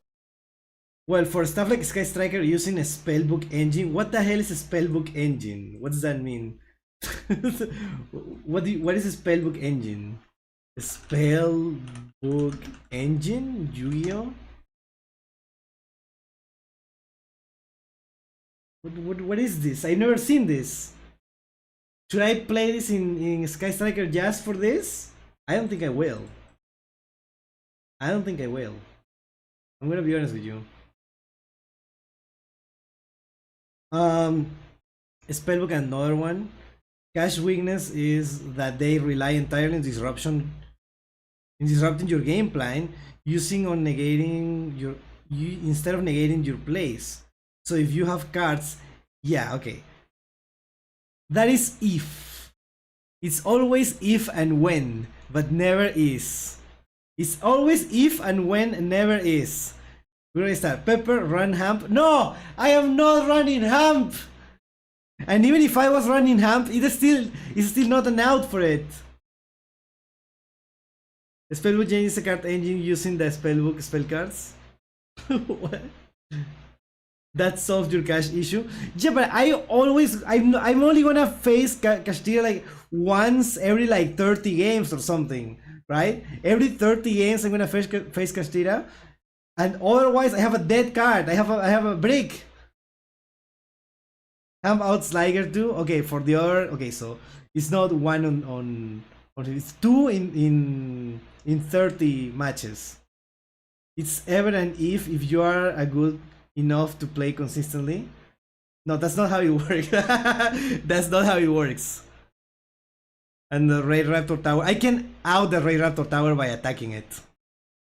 I can out the I've done it. I've shown you a replay. I can out the Raid Raptor Tower by just getting more damage. It is possible.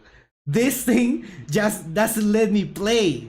It's like, yo, you don't play the game. It's over. It's over. Surrender now. There is nothing that you can do. You don't even have a choice. It's over. That's what I hate. Oh my god. Oh my god. Oh no, it lets you out a lot of stuff. Since putting cards face down does mess with targeting and such. So many things. Anyways. Which overall Book of Moon in a tier 0 status. However, I guess even Book of if Moon Cash Tier could be. isn't quite a tier 0 deck via the strictest definition of the tier, it's at least one of the most feared and hated tier 1 decks to ever dominate a format.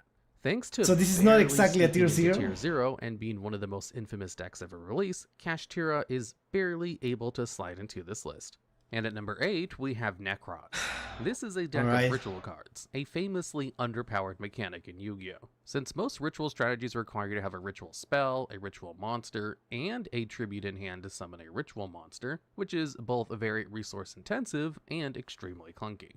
To make this mechanic better, the Necros archetype were given many upsides. Their ritual spells, Necros Cycle, Necros Mirror, and Necros Kaleidoscope, all have their effects to banish themselves and a Necros monster from grave, to add a Necros spell from your deck to your hand, but only if you control no monsters. The Necros monsters themselves also all had abilities that could be activated when they were in your hand to make the deck more consistent. Necrons of Trishula can discard itself from hand to negate the effect of a card that targets one of your Necrons. You can discard this from your hand to negate an effect that targets one of your Necros monsters? What? Necros monsters. Necros of Brionic can discard itself to add a Necros monster from deck to hand. That's good. Necros That's of Clauselus, a searcher. which can Nice. discard itself to search any Necros spell card. Necros of Unicorn discards itself to add back a Necros monster to your graveyard. Necros of Gungear discards itself to make a Necros immune to destruction by battle and card effect for a turn. But there's... And Necrons of Bro, why is Catastrophe there so many? I like the Searcher. It's perfect for rituals because it helps you consistency. It's not a dead card in your hand. With that, you can trade it for something that actually useful. I love that. That's why I love Angry Burger in my Nouvelle deck. I know. I'm disgusting. discards itself to special back a Necrons monster. On top of these incredibly useful and versatile hand effects, they also had great effects while on the field. Necrons of Trishula banishes a card from your opponent's hand, field, and graveyard on summon, a very powerful removal option. Bionic can shuffle 2 monsters special summon from the extra deck back into the deck. Mhm. Necrons of Valkyrus allows you to tribute up to 2 monsters on your field or hand to draw the same number of cards. Necrons of Gungear was a repeatable removal, and Necrons of Unicorn negates the effects of all special summon monsters from the extra deck. As you What? can tell, this deck not only had a lot That of sounds. All of consistency this sounds removal, insane. but several effects that could stop the average deck from completing their game plan. However, Konami still had a few tricks up their sleeve to help this There is archetype more. shine. Alright. Shriek Strategist of the Necrons not only allows itself to be the full requirement of a ritual summon for a Necrons monster, Alright. Okay. it also adds a Warrior Necrons ritual monster from deck to hand When when you tribute. use it for this purpose. Giving This it is the original Mitsurugi. This all sounds like Mitsurugi in a way. Man, I really wish I got to play during Necros format. This deck looks fun, except you. No, I'm glad that I didn't play against this because I want to be playing this. I hate this. I want to play it and I want to play against it. I hate it. deck more card advantage, more consistency. And now Miracle Raven, and yeah. lowering the cost I of could type bringing Miracle out its Raven. powerful ritual monsters. The final nail in the coffin for this deck's power was Jin Releaser Rituals. This level 3 Dark Fiend can be banished from the graveyard as a material for ritual summon, and when it's used as a material for ritual summon, your opponent can't special summon monsters for as long as you have that ritual summon monster face up on the field. The Jin lock was terrifying and weirdly consistent to pull off, forcing your opponent to play a ton of cards like our good friend Book of Moon to try and even be allowed to play the game of Yu-Gi-Oh! I saw a video that they changed the rules because of this guy, right? Because someone used this card. It was like the best card in the game, and everyone was like, let's side deck this so we can actually play, you know? Like we can play Yu-Gi-Oh! Gentleman's Agreement. And then some guy like side decked one, but he had another one. And that's people speculate, right? That is part of the reason why they say like no sharing, no gentleman agreements or whatever. I don't remember what was the exact rule, but basically that like it was that strong that it do that. This put a lot of pressure on your opponent during deck building, which was great for the Necros player, as it meant that your opponent would think be that was packing a ton Billy of cards break. that were overall Konami worse than the YCS Necros announcer engine. now. The That's thing crazy. is, even if you outed the Jin lock, as Oh, it was called, it's I not think that was Billy Break, who is a Konami YCS announcer. Oh, I actually don't know, but it would be very funny. not like you won the Necros engine. The thing is, even if you outed the Jin lock, as it was called, it's not like you won the game. The Necrons deck was more than capable of making the lock without overcommitting, and had a ton of ways to stay in the game for many, many turns, as well as deal with whatever board you put up. Remember, it's still this banned. was decades ago. Not every deck was able to easily OTK your opponent yet. It's not like with Kashtira, where if your opponent legitimately did just go for a 9 zone lock with no other threats, you could just unlock your zones and do a 1-card combo to win. Every deck's combo needed multiple cards to work, so needing to have enough outs to the Jin lock on top of drawing enough cards to do your own combo was very difficult, especially since Necrons was already a strong enough deck to compete with the rest of the field without the Jin lock even coming up. The combined assault of one of the most consistent and powerful archetypes the game had seen yet, released alongside one of the most powerful lingering floodgates a combo deck had A ever floodgate, seen. exactly Being what we able to needed. incorporate it into its engine created an almost insurmountable deck, one of the most powerful the game had ever seen. It's no wonder this led to a Tier 0 format, where nothing except Necrons was able to compete. Unlike with Kashtira, nothing else was even really able to sneak into the top 8 when Necrons was around. At YCS Paraguay in 2015, the deck took 20 What did you say? top 8 when Necrons was around. At YCS Paraguay in 2015, the deck took Kinda sound like Paraguay, but that says a different thing. 24 of the top 32 spots. It took 20 of the top 32 spots in the YCS Chicago, and took 12 of the top 16 in YCS Bogota. You get the picture. Bogota. Necrons was just about the only thing even in striking distance of winning a YCS at the time. Still, the gap in pure power between Necrons and the other decks in the game at the time wasn't anywhere near as high as in some other formats, with the next spot on this list being a great example of this disparity. And at number 6, That's insane to me that it was like super consistent, and I also had a floodgate. Disgusting. The way to make like floodgates still exist is to make it like not consistent, right? That is the point. So if it's super consistent, you add the floodgate, it's disgusting. Oh, he just did a bad fate thing and kept his Necros of Brionag in his deck. They were supposed to be gentleman agreement and not use it. I thought it was the Gene or whatever it's called. It was also why the Gene Resonator is on a new TCG exclusive trap card of it being tortured. But it does the Gene releases effect of being able to use monsters in graveyard as ritual fodder. Bruh. People try to say this wasn't a tier 0 format because scope. Yeah, I feel like a lot of the people who played these tier 0 decks at the time were like, no, it's actually perfectly balanced. It's actually good. It's actually good for the game. 7, we have Chaos Range. Emperor Dragon and Void of the End. Oh, interesting. I thought it would be higher. Of Yu-Gi-Oh! TCG's first proper tier 0 format, and the deck that caused the first real ban list. While cards had been restricted before, this deck pushed Konami to finally pull the trigger and take cards behind the shed for good. Wow. Chaos Emperor Dragon is a dark level 8 dragon with 3000 attack and 2500 defense.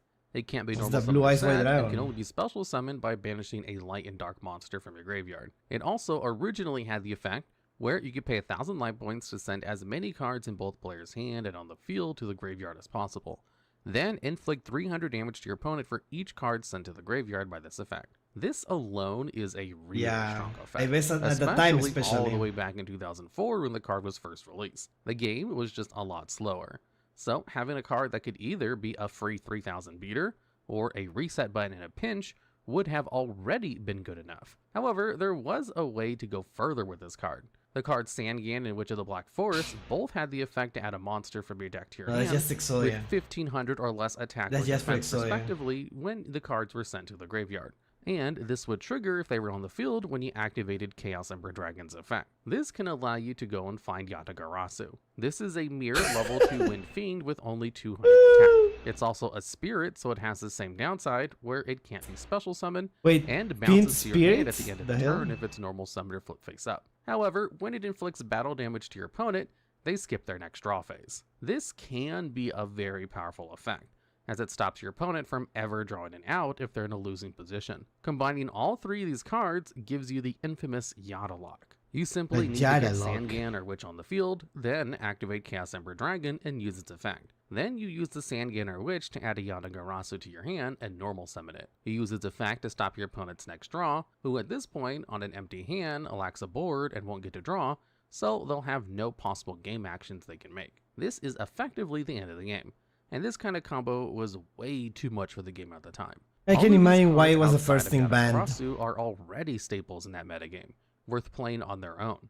Getting to sometimes win the game out of nowhere if your opponent lets a Sangan or Witch stick around for a turn, and having a Chaos Emperor Dragon in your hand was just pretty crazy. Now, this combo is pretty awful by today's standards, but we're not looking at which of these decks would be the best if they were legal today. That would just be ranking these decks by order of release. We're ranking them by how powerful they were in their original context. Exactly. And Chaos Emperor Dragon was much further above the power level of the rest of the format than any of the other decks we've mentioned so far. However, the deck wasn't unbeatable.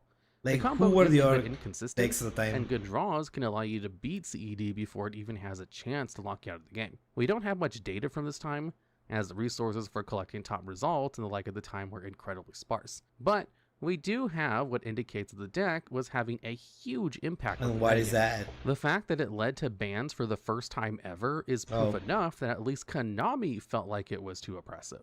All in all, for being the first tier 0 deck in the game, and being the deck to literally create the ban list, is quite the legacy to leave. And at number 6, we have Teledad, named after emergency teleport and Dark Arm Dragon. I thought it would also be higher. Dude, what's higher? Level 3 or lower psychic type monster from your hand or deck, but it's banished during the end phase. Dark Arm Dragon is a level 7 Dark Dragon with 2800 attack, which can't be normal summon or set, but can be special summoned from your hand if there are exactly 3 monsters in your graveyard. It also allows you to banish a dark monster from your graveyard to target one card on the field and destroy it. This was way more consistent than more decks because you had Pot of Greed and such back then. Was Pot of Greed not limited, at least at the time? It was also possible to just play well enough Jata log your opponent without Chaos Emperor Dragon. To be honest, Mirror for followed by normal summon Jata next turn will nail the coffin. Will nail the coffin. Huh. This was before set and Jata No cards were ever banned, just limited. Exactly. You're even worse. Hi, hello, Sans, welcome. Not not at the set time, no. It was at most limited, like semi-limited. I wonder. What was Exodia? Was Exodia like unlimited? Okay. This deck came into being right at the start of the Synchro era, and it quickly established itself as the top dog in the new format. Dark-Armed Dragon had already proven itself to be a menace in the format board before or it a got its mirror partner force and then Prime summon to Jet and teleport hit it. for a variety of reasons. For one, being able to special That's summon a simple. huge monster from your hand and then blow up 3 cards on the field for no investment was kind of just insane at this point in the game. Even heavy hitters like Blackluster Soldier and Void of the Beginning, who was banned at the time, required banishing monsters from your graveyard to bring it out, and had to skip out on attacking to use its banish effect. Not to mention that the effect was a once per turn. In contrast, Dad didn't need to banish anything to bring itself Just out, summon it. and could use its effect as much as it wanted as long as you had the materials in your graveyard. This was made even better by how priority worked at this point in the game, What? as you got to You work act before differently? your opponent after summoning a monster, letting you use Dad's Spell Speed 1 Destruction effect before they could use a card like Bottomless Trap Hole to remove it. Bruh. You could also easily swarm your opponent with Dads if you drew more than one at once, You might letting you having put out up to 8,400 dads. damage out of nowhere. Of course, it didn't become a tier 0 format just because of Dad. It had a lot of help. Oh yeah, thanks the to support mountains of to dark for attribute consistency. support in the game at the And time, Destiny as Draw well as playing and extremely Malicious. well with the Destiny Draw package. It also played well with Return from the Different Dimension that was still legal for some reason, which allowed you to special summon back all of your banished monsters. How was this card ever legal, dude? Pay half your life point, special summon as many of your banished monsters as possible. During the end phase, banish all monsters that were special summoned by this effect. I don't know. Emergency Teleport made this entire strategy far more flexible by allowing you to special summon a Krebons from your deck without taking up your normal summon. This Oh god, why is it one of his videos the Spire doesn't even play Yu-Gi-Oh? He's stunned Andy. That started off as a triangle format before people realized Royal Oppression was insane. Then it became a one deck meta. A tier 0. Hello Eldius, welcome to stream. That return was the best deck for SJC Costa Mesa Meta. What? Huh? I don't know what that means. In 2008, that cost like 300. Oh, okay. Okay. I get what you mean. 300 USD for that event. Yeah, we also saw that the Crash Card Virus or whatever was also like 100. No, what was it? $1,500 dollars. That's crazy. Like I cannot believe that cards were that expensive at the time. I played that event. Oh my god. You are old. Jesus. You know what? You're one of the elders. Damn, that's crazy. Chad, respect your elders. Right now. Yeah, man, I played since March. March 02? What? Oh my god, you're one of the OGs. Wow, so much aura right now. Jesus. Dark-Armed Dragon being abbreviated to Dad sounds wild out of context. It's so funny, like people are so scared of that. Oh my god. Thank god that is banned, right? Otherwise, he will beat us all. The elder says respect your elder. Yeah, I mean, I was fan of the anime, but I never played the game, especially not competitively. I was there when my friend John O'Malley won the first Cyberstein at the first SJC and sold it to buy a Honda Civic! What the fuck is that?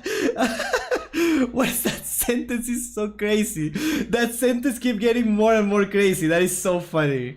Oh my god.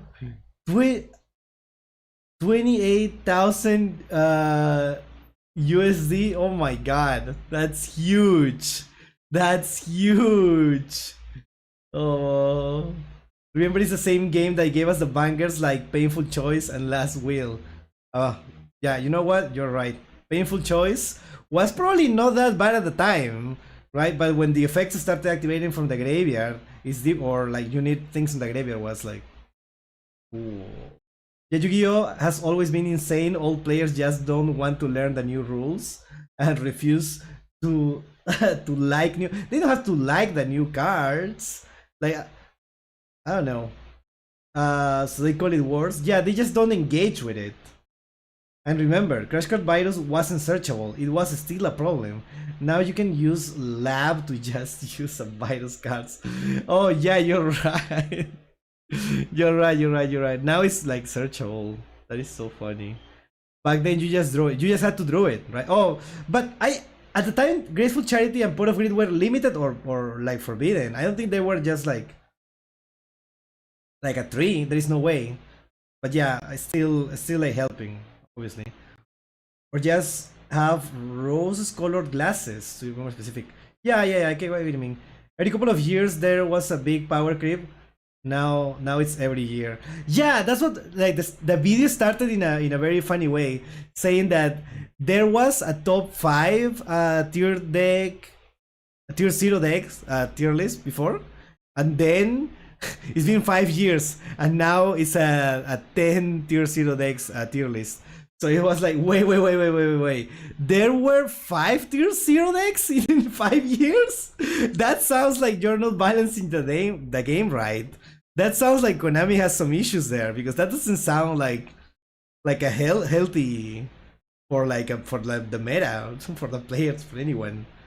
Games were also longer, so you had to draw your deck. Oh, that is true. 2017 and 2018 was the worst year for Yu-Gi-Oh. That's what is it called? Firewall Dragon? That's when links were there. Wasn't Pendulum also as bad? I don't know. Zodiac, Spiral, Gookie, Hand Rip, and Firewall Hand Rips. Oh, that sounds beautiful. Dude, I'm so glad that I started playing at the time where Malice and Ryseal well, I started playing masterduel, right? But at the time it was Josh format. So everyone was talking about, oh yeah, Josh format, so cool. Justice Hunter, really cool, because there is like 3 decks that are like the best, and they are like what is the word? Like hand papers, no, rock paper scissors. Yeah, rock paper scissors. Yeah. Pendulum FTK was a thing in 2008. 18 too. That is so funny. People who say old Yu-Gi-Oh wasn't as toxic as it's today conveniently forgot shit like Catapult Turtle. Yeah, Cyber and Dragon OTK, Cannon Soldier FTK, that Danger Dark World OTK, Danger Dark World. 2018 Firewall Loops and FTKs. Yep. I remember. I just watched a video about it. That's why I remember. I just watched a video about it like an hour ago. So yeah, thank you so much for the history lesson. Let's see how, like, I'm really curious, like how bad does it get? This level 2 tuner could pay life points and negate attacks. But more importantly, it was a dark monster that you could synchro off with your normal summon for a powerful sync. This guy started from, wait, what? You can just summon this thing, right? This is level 100 and it's a tuner, so you just summon whatever after and you get something really powerful. Cool. Monster. While also filling up your graveyard with more darks for Dark Armed Dragon to come in and sweep up. Emergency Teleport was kind of just the straw that broke the camel's back. The thing that pushed Dark Armed Dragon from being one of the best decks in the format to being the undisputed best deck in the format, by allowing the deck to access both powerful synchro boss monsters and letting them set up their graveyard for Dad even more easily. All of this allowed the deck to absolutely destroy big tournaments at the time. It took 11. I can't believe this is just the 6th spot. Tulsa, was the entirety of the top 8 at SJ Seattle, took 7 of the top 8 at SJ Chicago, SJ San Francisco, took 5 of the top 8 at SJ Atlanta, and 15 of the top 16 at SJ Houston. The deck... Oh, respect for the one guy who was playing something else in that tournament. Every format had its problem. Edison is regarded as the most balanced format, but thus should oppression and control swing games is in unfair ways. What? I'm sorry, I don't know. I don't know that. I don't know those. I actually don't know those. I'm pretty sure we're gonna see them here.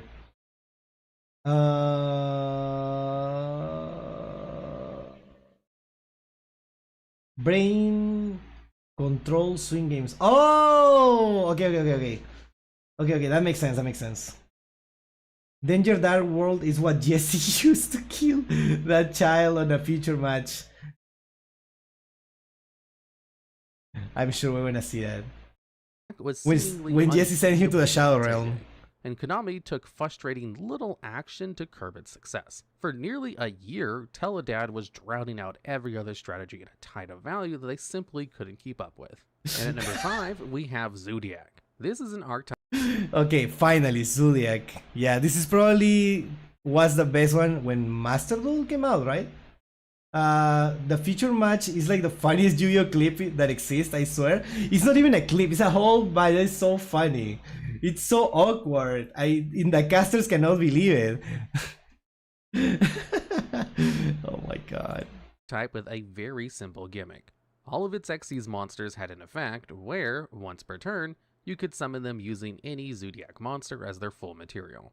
This on its own sounds very powerful. After all, essentially all and this is other before Xyz Zeus, require right? At least 2 materials. Or so was getting a Zeus monster still a that thing? should require at least 2 monsters to make for only 1 sounds like a great deal. Of course, this wouldn't matter if the Xyz monsters themselves weren't any good, but the Zodiac lineup had plenty of good Xyz.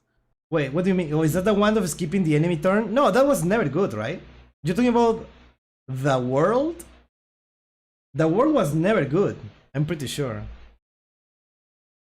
Among these, the most important are Zodiac Trident and Zodiac Broadbull. On top of the standard effects of all Zodiac Xyz to rank up over another Zodiac and gain the attack and defense of all Zodiacs attached to them as material, Trident had the ability to detach an Xyz material to target a face-up card in the field and destroy it as a quick effect. Fun fact, Zodiac Trident is a girl?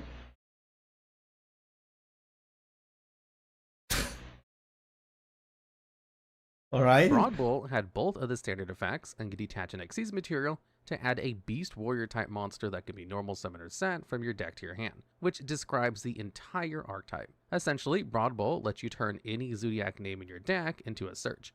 You know what I don't like? That they have big hands. Like, I don't like it. Looks awkward. Trident lets you turn any name into removal, which was the bread and butter of what Yu-Gi-Oh decks need to work. This alone makes Zodiacs very consistent, as no matter what you draw, you'd be able to at least make a play. However, the deck had a secret weapon up its sleeve, Zodiac Ratpier. This was a level 4 Earth Beast Warrior that allowed you to send such a Zodiac funny card name. to your graveyard on a normal summon, which combos well with cards like Zodiac Tiger Mortar and Zodiac Combo. But the second effect is what's most important here. All the main deck Zodiac monsters give any Zodiac Xyz they're attached to an effect. Ratpier gives them the effect to detach an Xyz material to summon another Ratpier from your hand or deck. This means— Wait, sorry, I'm so sorry. I need to like I found that comment so funny. And is it not obvious that Dryden is a female? What gave it away? The massive honkers?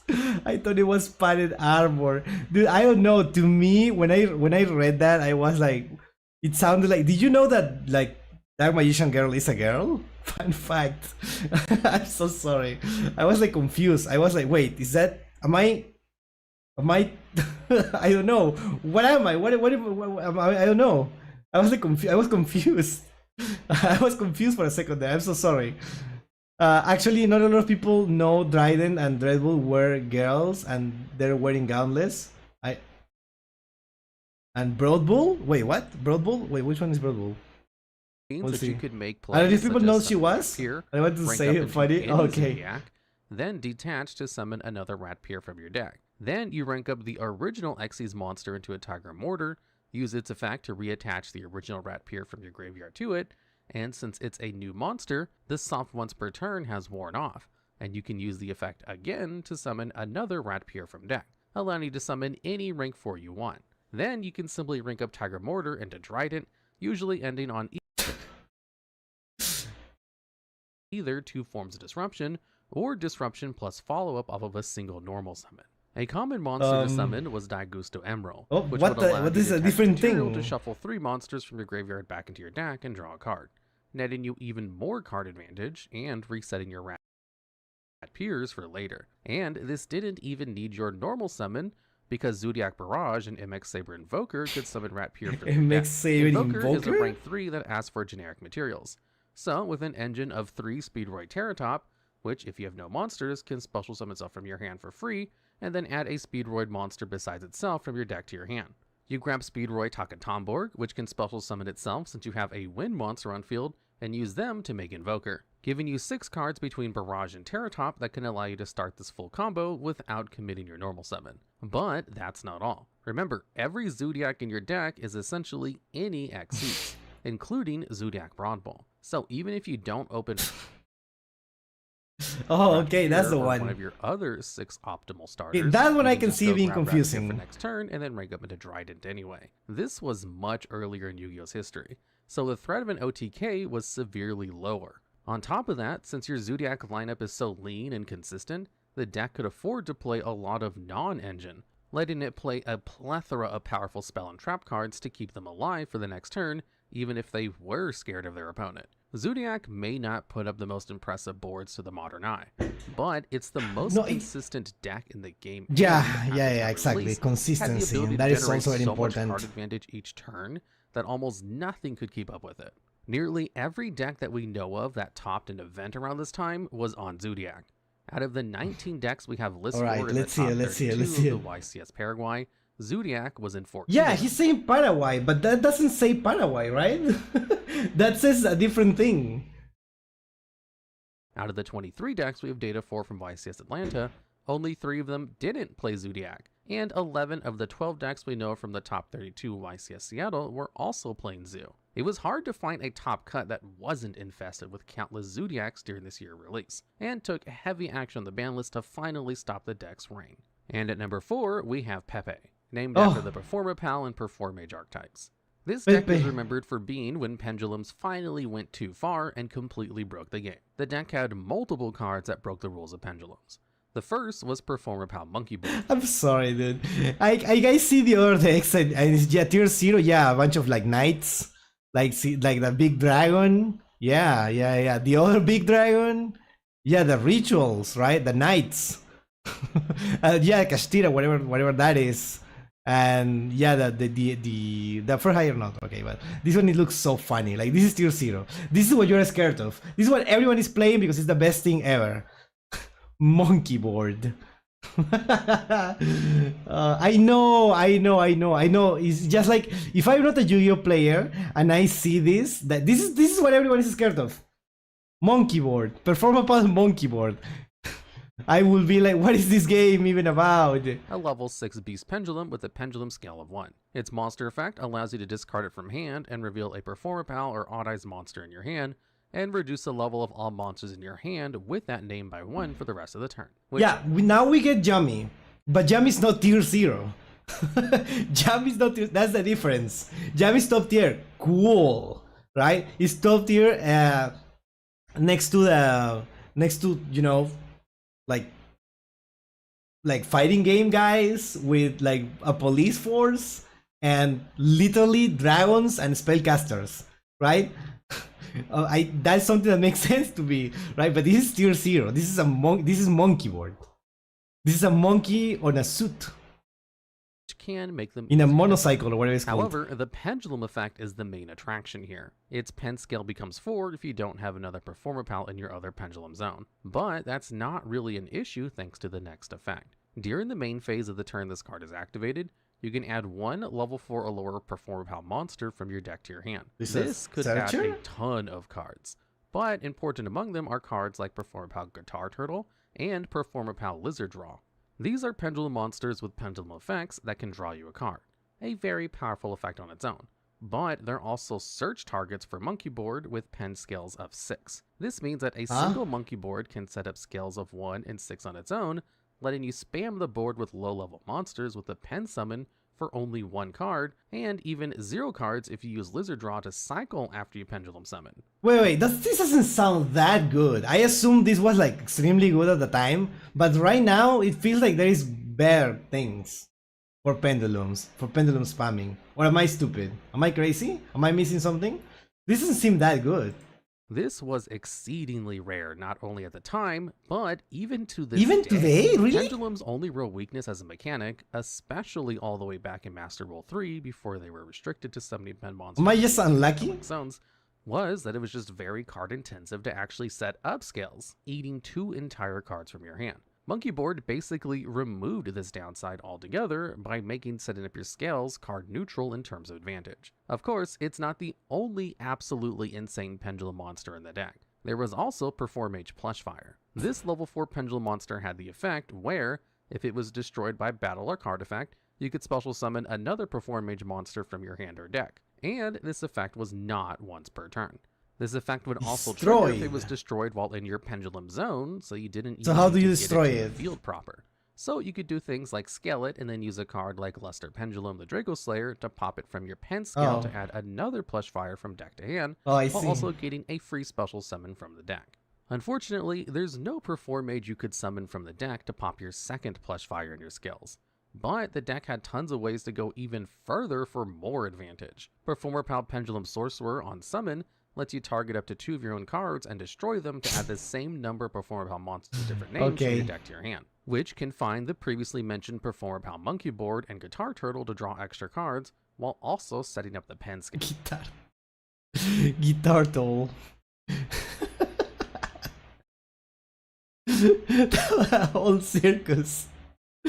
Yeah, most pendulum decks are actually rather bad if you don't combine them with stuff, since they dump shit onto the field, but they can do more after, and you can just wait till you blow up whatever they make with their shit pendulum summon. This was also before links, so true. This was before links. Okay, that makes sense. Scales. There was also the infamous Using 2 cards from your hand. Using 2 cards from your hand means you at most get 3 monsters in your pendulum summon. 1 card scale means 4 summons, and that means 2 extra deck monsters instantly. Yeah, it's just I assume that most of these cards are designed to search for more stuff, because that's what I'm used to right now. It's like how, like, I know this is not a pendulum, right? But right now, just one Yummy card, anyone that you can normal summon, if it goes interrupted, you can get a full board of like 3 negates or something, right? With was just one Yummy, and you summon a board of 3 negates, and probably more. I don't know, like a full of disruptions. Well, maybe not negate, but definitely disruption, and a flute gate, right? So this doesn't sound as crazy to me, but at the time, I probably. is Wavering Eyes, a card that somehow I mean, did not probably, literally definitely. At the time, everything in this definitely. format, and is maybe one of the most singularly powerful cards in any Yu-Gi-Oh format ever during Pepe's Tier 0 reign. This quick play spell destroyed all pendulum scales in play, then applied each effect in sequence based on the number destroyed. Popping 1 lets you deal 500 damage to your opponent. Popping 2 scales lets you add a pendulum monster from your deck to your hand. Popping 3 lets you banish 1 card in the field, and popping 4 scales at once lets you get another copy of Wavering Eyes from your deck to your hand. Yeah, the Nouvelle stuff are actually more like these performable cards, as unlike most pendulum decks, most pendulum effects want to blow up your scales and just put them in the extra deck instead of just add cards. Pendulum when Nouvelle are way more like these performable cards. Nouvelle is just 2 pendulum cards that basically those 2 monsters search for the spells and the monsters, for the rituals, right? But also one of the rituals searches for it. The thing is, like, depending on how you build it, you can make a hyper consistent deck, right, of 40 cards. But it still dies to, like, it cannot go second, and it dies to like 2 hand traps sometimes, because it's not as consistent, and you still need to tribute stuff, so you need a lot of cards. There is no 1 card combo in Nouvelle, right? I don't think there is. Is there? I don't think there is. Using Wavering Eyes to pop your own scales allowed you to trigger your plush fire while also getting Monkey Board, and as a result, full scales again. But if your opponent was playing Pendulum as well, and they were because this was a Tier 0 format, this not only did all of that, but it also worked as a powerful form of interaction against your opponent's board. The banish effect from Wavering Eyes was essential in this format, as banishing cards in the field was one of the only ways to get removal against pendulum monsters that actually stuck. They can put themselves back into the pendulum sum after tribute, which is more like how Performapal works comparatively than other pendulum cards, since they are renewal resource. Oh, I get what you mean, I get what you mean. Sadly, there is nothing to summon in a Nouvelle deck, in a pure Nouvelle deck, right? There is nothing to summon with a pendulum. You can only summon your own hand traps, and only like the... What is it? The Herald card? That is like the level 2 effect monster that makes you send a fairy type from your extra deck. I remember the name. That's the only one that is useful in a pure one. Yeah. So yeah, also a drawback, right? You cannot really use that. Yeah. Instead of just putting them back in the extra deck where they could be resummoned. Wavering Eyes was so powerful that Perform Mage's Damage Juggler was a constant 3-up in Pepe lists, because in addition to be summonable off of Plushfire, it also had a hand trap effect that could stop your opponent's Wavering Eyes from working because one of its multiple effects did burn you. After doing all of this ridiculous pendulum summoning, the deck would swarm the board with 5 or so level 4 monsters and start stacking them on top of each other to make powerful monsters, like Abyss Dweller, Castel the Sky Blaster Musketeer, and Cyber Dragon by going through some No way, how do you... How? This deck consistently ended on an Omni Negate, plus another Xyz monster, while also having infinite material to do the same thing next turn. And again, this was back before every deck had OTK out of nowhere in every game, and a single Omni Negate was extremely difficult to play through. So having this amount of disruption, plus this much guaranteed follow-up, as well as getting to draw multiple extra cards over the course of the turn, was basically impossible to play against. It of course took massive chunks of top cuts at the biggest tournaments of the year. Of the 13 topping decks we know of from YCS Sydney, only 4 of them weren't on Pepe. Of the 15 lists we have from YCS Atlanta, only 2 weren't a Pepe variant. 8 of the 15 lists we have from YCS Paraguay are Pepe, and 8 of the top 16 slots we have data for YCS Las Vegas, and it was also all but 2 of the 9 topping lists we have from YCS Costa Rica. Pepe was one of the most dominant decks the game had ever seen during its prime, but there are still just a few decks that were even more impressive. And at number 3, we have Snake Eyes.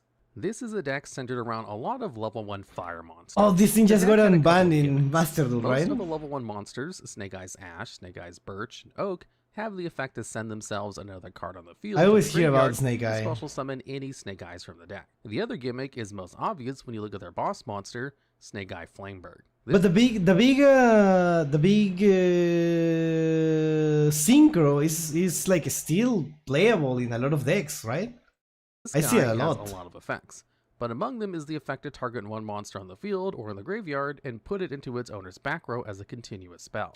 During your opponent's turn, you can target one spell card in either its back row, that's a monster, and summon it to your field. It also lets you special summon 2 level 1 fire monsters from your graveyard when it's sent from the Snake field. Eyes truly is mucho texto. Other cards like Sinful Spoils of Subversion Snake Eyes allows you to target a monster in the field and push it into the back row as well.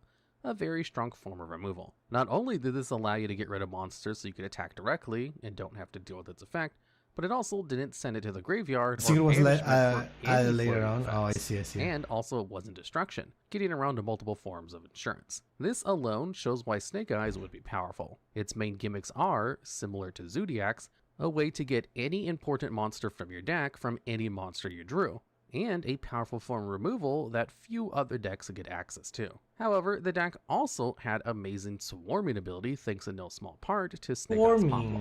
This is a level 1 fire that, if it's added to your hand except by drawing it, you can special summon it from your hand. And when this card is summoned, you can add any Snake Eyes spell or trap from your deck to your hand. Finally, it also has an effect where if it's sent from the field to the grave, you can target a fire monster in your graveyard and set it as a continuous spell. This card combined amazingly not only with all of the effects of the other Snake Eye cards, but also with the other generic fire support cards. Snake Eye. There is by the way, what synchro did you mean? The synchro Snake Eye that is like a red dragon with a green background, I think. As Ash added any level 1 fire from your deck to your hand on summon, which would not only add you Poplar, but it also lets you summon it for free. Then you would get a search off of Poplar, which could find a variety Okay, so of it's strong super cards. consistent. But one of the most That's important what for I the get deck's from this. success Everything is searches each other. original Sinful Spoils Snake Eyes. This normal spell Hey, allows you to that's, send one other face-up card you control to the grave to special summon a level 1 fire Vengeance monster from your Dragon, hand or yeah. deck. It also has an effect where you can banish it from your grave to put a Snake Eye No, I didn't say it was bad. I don't remember what I said. Okay, I remember. I was saying that people were like talking about this deck, like how like it was like really good at the time, right? But it's still good because I still see that dragon being played, the Vengeance Dragon being played a lot. So like you can still see this card, these cards, but apparently that card wasn't out at the time that this was tier 0. That's it. Eyes or Diabell Star monster from your graveyard on the bottom of your deck, and then search a level 1 fire, but not the same turn you use its other effect. It's also a hard once per turn on both effects, as is every effect of Snake Eyes cards, because at this point, Konami finally learned their lesson. Original Sinful Spoils, or OSS for short, was an amazing part of this deck for a lot of reasons. But the most important for now is that it gave the deck's main combo a ton of insurance. After adding OSS with Poplar, you would use it to summon a random Link 1, which at the time was Link Karibo. A Link 1 which could special summon itself from the grave by tributing a level 1 monster, which was occasionally important in specific situations.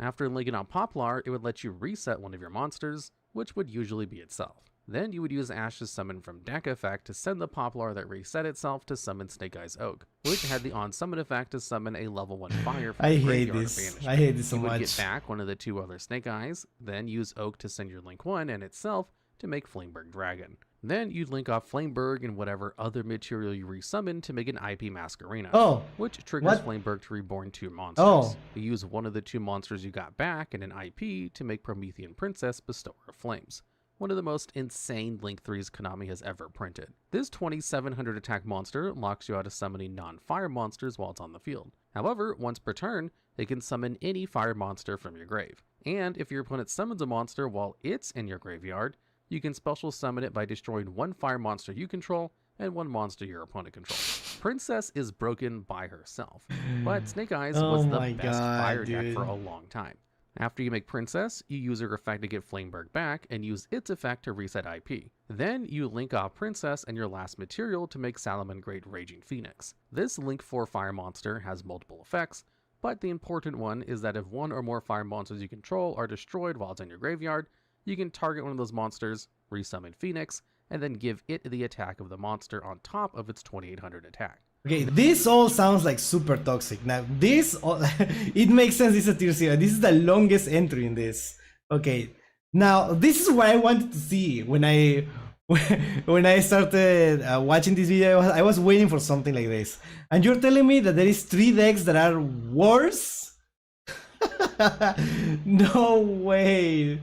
It came out after, but I mean, Vengeance Dragon is more of a White Forest card. Yeah. Okay, makes sense.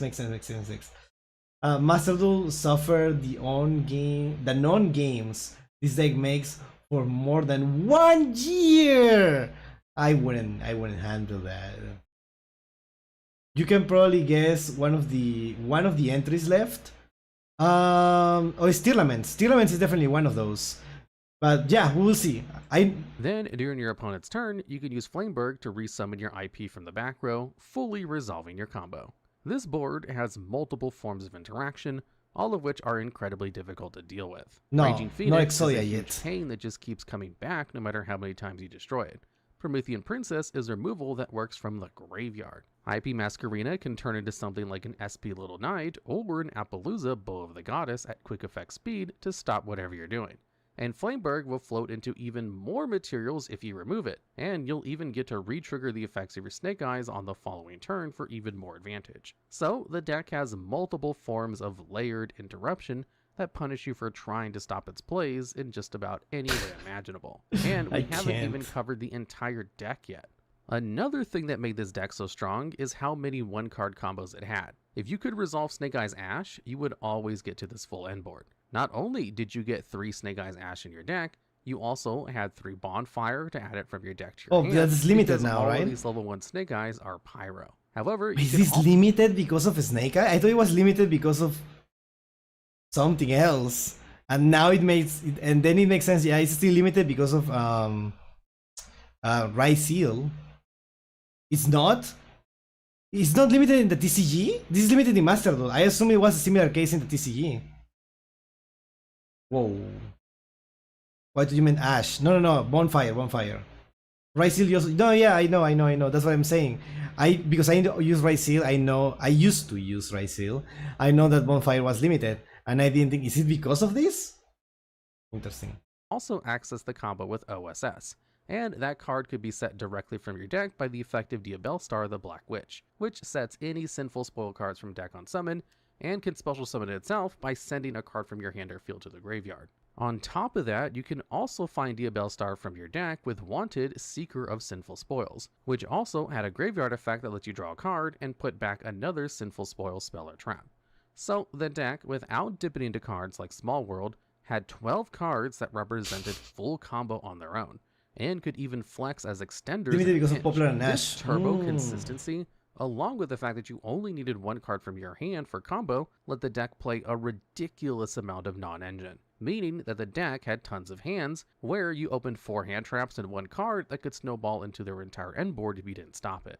This is what makes Snake Eyes one of the most absurd combo decks in the game. It only needs sounds one absurd. card for full combo. It really A does. single hand trap often wasn't enough to stop the deck, as most of its But he starters also were has the sub blue eye standard. stats. And all of this took up a small enough amount of deck space that it was always essentially able to interact with your opponent with hand traps going second. And somehow this isn't even the end of what made the deck broken. Link What the? We had a super villain in the chat right now. I know he's trying to make a case for how toxic Snake Eyes is, but low-key, it's making me want to try it with Yummy. That's some super villain stuff right there. Oh my god. That Rare Hunter Yugi Tools who plays Exodia deck is a reference to the actual meta of the time. There was no ban list, so people would just play 3 copies of Exodia with 3 pots and 3 graceful. Was that actually? I can't believe that was actually a thing. I don't know if that would count here. I don't think that's TCE, but we will see. Kubo lets you dodge cards like Infinite Impermanence on your Snake Eyes Ash or Poplar by tributing them in response, which led to the card being banned in the coming months. Snake Eyes Oak and Ash worked with any level 1 fires, letting you add cards like Jet Synchron from your deck to no! access plays for certain hands, as well as letting you use Jet Synchron's recursion ability and then Suddenly a resummon it Synchron after it damages appeared. itself. The deck was all over top cuts around this time. It took 20 of the top 32 in YCS at Indianapolis, took 18 of the top 32 at YCS Sacramento and at the 2024 European WCQ, 17 of the top 32 at YCS Raleigh, and 40 of the top 16 decks in the 3v3 Las Vegas YCS were Snake Eyes or Fire King Snake Eyes variants, meaning Oh my only God. 8 of the 48 decks that topped the event didn't have a Snake Eyes card in them. It was also similarly dominant in the Team YCS San Jose, where Fire King decks with Snake Eyes and Pure Snake Eyes took 39 spots of the top 16. One thing that makes Snake Eyes surprising. How could people defend like tier 0 decks? Like, what is the point of playing the game? Like, it's so boring to watch, so boring to play if everything is always the same.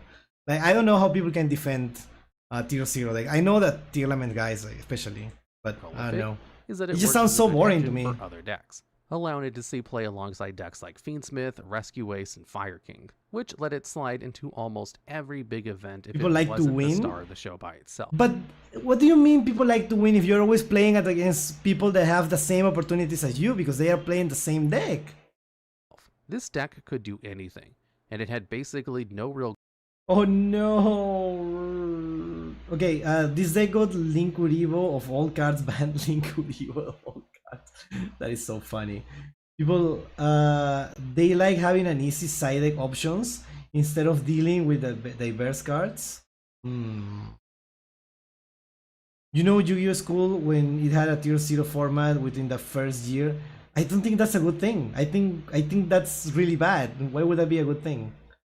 Many consider this low point for the game. I can see why, totally. That is not okay. It was limited because Poplar and Nash mainly. I don't know who thought it was.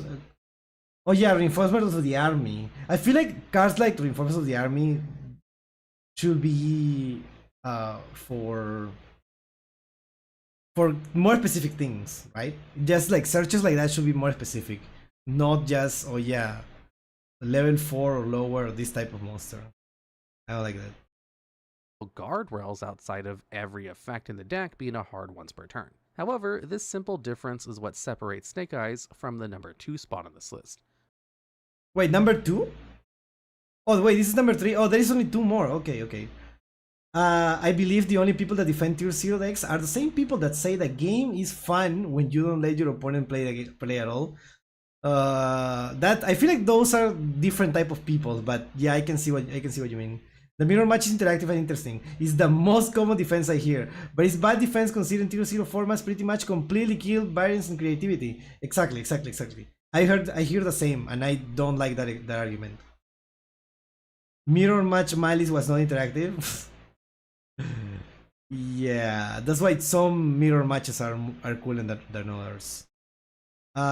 It's also why the top players were gaslighting newbies or people in general to not get good products like Legendary 5Ds, Legendary Modern decks, so they don't have to deal with stuff.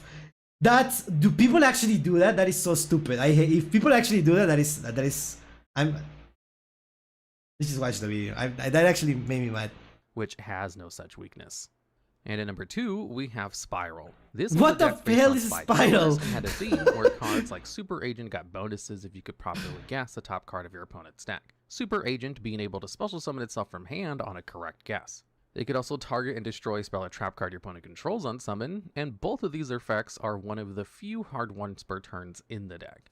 To help facilitate. Wait, can special summon itself? Okay. By guessing the type of the top card of the opponent deck? So what, do you only play monster? No, opponent deck. Wait, what? Or you have something else to spy on it and see it? Is that it? Or what is this deck? How does this work? The deck had cards like Spiral Gear Drone, which let you look at and rearrange the top 3 cards and rearrange. It also has the effects where it contributes itself for an attack boost based on how many monsters your opponent has, which was decently useful at times. And you can also banish it another Spiral card from your grave to return a Spiral Super Agent from your graveyard to your hand. None of these effects being once per turns. Drone is a very useful card for no. And luckily, you could get it with Spiral Quick Fix. This card lets you add a Spiral Gear card from your deck to your hand on summon. And if you control a Spiral Super Agent, you can discard a card to summon it from your graveyard, but then you banish it when it leaves the field. Neither effects being a hard once per turn. There were other good Spiral Gear cards to find off of Quick Fix. Spiral Gear Big Red was an equip spell which could reborn any Spiral monster from grave, though it tragically, or perhaps thankfully, has a hard once per turn. Spiral Gear Last Resort Dude, what do you mean? This needs a once per turn. Was a monster that lets you target a Spiral monster on your field and equip it from your field or hand to that monster, and it protected it from destruction and targeting while it was equipped. There was also Spiral Gear Utility Wire, which was just a trap card that functioned as removal for your end board. All of this had extra redundancy with Spiral Resort, a field spell that prevented your opponent from targeting your spirals, as well as letting to add a spiral monster from deck to hand on a soft once per turn. Though it did have a maintenance cost to shuffle a monster back into your deck during the end phase from your graveyard. Doesn't sound Resort so bad. Could also be accessed by the effects of Spiral Master Plan. This level 7 spellcaster had the effects to where, on a soft once per turn, it could add a Spiral Mission card from deck to hand, and on a hard once per turn, when it was sent to the graveyard from field, you could add a Spiral Resort from hand to deck, and also a Spiral monster besides itself. The Spiral missions you could search included Spiral Mission Assault, which you could banish from your grave to special summon a Spiral from hand, and Spiral Mission Rescue, which you could banish from grave to special a Spiral monster from the grave. They have other effects, but those don't really matter. And also, yes, they aren't once per turns. You also had a few extra cards like Spiral Tough that, if you guessed the top card of your opponent's deck correctly, could target and pop one card your opponent controls, and the deck's resident boss monster, Spiral Sleeper. This is a level 8 fiend with 2800 attack, which can't be normal summon or set, but can be special summoned from hand by banishing 3 Spiral cards from your graveyard, and can't be special summoned in other ways. As a quick effect, you can target 1 Spiral monster you control and 2 other cards your opponent controls and destroy them. And if it's destroyed by battle or a card effect, it blows up your entire board and lets you special summon a Super Agent from your deck. This initial wave of Spiral cards was fine. Okay, there is more, because right now it doesn't sound so bad. It might get started fast enough to compete when it was first released. A big part of this was that Spiral Master Plan was a bit difficult to get out, requiring 2 tributes. And when does this become a tier 0 deck? Because right now it doesn't sound... You could Big Redder out, It that sounds required more good. setup and used your one. You know what? It sounds spammable because nothing is once per turn, and that sounds like the issue. Well, not nothing, but you know, a lot of stuff. Archetype Easy Reborn for the turn. They got that really links. stinks because Master Plan not only lets you go +3 if you summoned it and sent it to the graveyard in one turn, it also gave you a ton of consistency by letting you get access to Resort easily. So what happens when you get rid of this tiny little restriction on the deck? Enter Spiral Double Helix. Oh, I've seen that. I've seen this deck for multiple formats. This is a Link 2 monster that requires 2 Spiral monsters. Its name is Spiral Super Agent while on the field, and if you could guess the type of your opponent's top card, you could take a Spiral card from your deck and either add it to your hand or special summon to a zone this card points to. Though it may as well have just said special summon Master Plan from deck. This card is a hard once per turn, but that's a small consolation at this point. The deck's main game plan was usually to get a drone out to check the top cards of your opponent's deck. Okay. Then link monsters. That's the only off card for that Helix. looks Then at you the grab opponent's Master Plan deck. and use it to add Rescue. Then link her off and trigger Master Plan's second effect. Then, depending on what you had, you would usually find either more copies of Quick Fix or something else that you could summon for free. You would then use the effect of Quick Fix in your graveyard, which most combo lines to Double Helix allowed you to get out beforehand, to discard more Quick Fixes from hand and get a ton of Spiral Gear cards from deck and get Spiral Mission Rescue into the grave. You would then My brain is all of your turning Quick off like Fixes this so right they now. didn't get What? banished, and then you could use the Rescue you dumped to get back Master Plan. Search another Rescue, link off Master Plan, and then Xyz for another link, and then do this all over again until you've run through all 3 copies of Rescue. At this point, you'll have enough link materials to That's how you make the basically spiral, right? one, or at the very least, be able to summon Sleeper and equip it with Hello, Last Luke. Resort that you searched over the course of your turn. The core loop of Master Plan for Rescue, Quick Fix from Grave Discard Rescue, Rescue back Master Plan, add another Rescue, generated so many resources that this deck could put up some of the most egregious boards the game has ever seen. I want to see the end. At least at What this is point in this? history. This deck feels like the point where Konami decided to never print a soft once per turn on an effect that lets you go +1 literally ever again. Because one card let this deck go from a non-issue Can you to one of the imagine? most broken things ever. While it didn't put up infinite negate boards that you'd see in YouTube videos on masterduel nowadays, the amount of advantage this deck generated back in the day was more than enough for Spiral to essentially clear the entire field. This deck was so good that even after Resort, Quick Fix, and Drone were limited to 1, the deck made a resurgence in 2020 thanks to Magician Souls, and Konami had to finally pull the trigger and just ban Master Plan to stop the deck from moving Master Plan is banned? At this point in our year 2025, Master Plan might be able to come off the ban list, seeing as it's unbanned at Masterduel and not really causing any problems. As for results, Spiral was 10 of the 15 lists we know of for the top cut of YCS Melbourne, 12 of the top 16 at ARGCS Richmond, and 11 of top 16 at ARGCS Orlando. It was also the most represented deck in YCS Paraguay and Dallas, but almost all of the top 32 of those events are unknown lists. This doesn't sound as bad as a Snake Eye. I don't know. This is also during this time Monster was safe call to make since traps were phased out. Or it says something this was made by the American part of the company. And to think this deck is a full power in Master Duel it is? It is a full power? Nobody plays this. I know Yummy Spiral is a thing, I've heard that. But like, it's not good, right? It caused problems and got put back into the ban list when it was laid out. Wait, really? It was still 0 when the deck was way weaker than now. What the hell? Yep, it's a full power, but power creep is kinda hard. When was this? When is this from? This is a link. This is from at least 2000. This came out after Pepe or before Pepe? Because Pepe sounds way better than this. 2017? This is after Pepe. What the hell?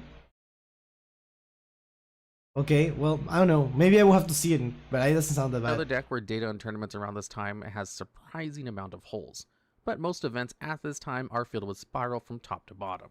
There is a discussion to be had about if this or Snake Eyes should be higher on this list.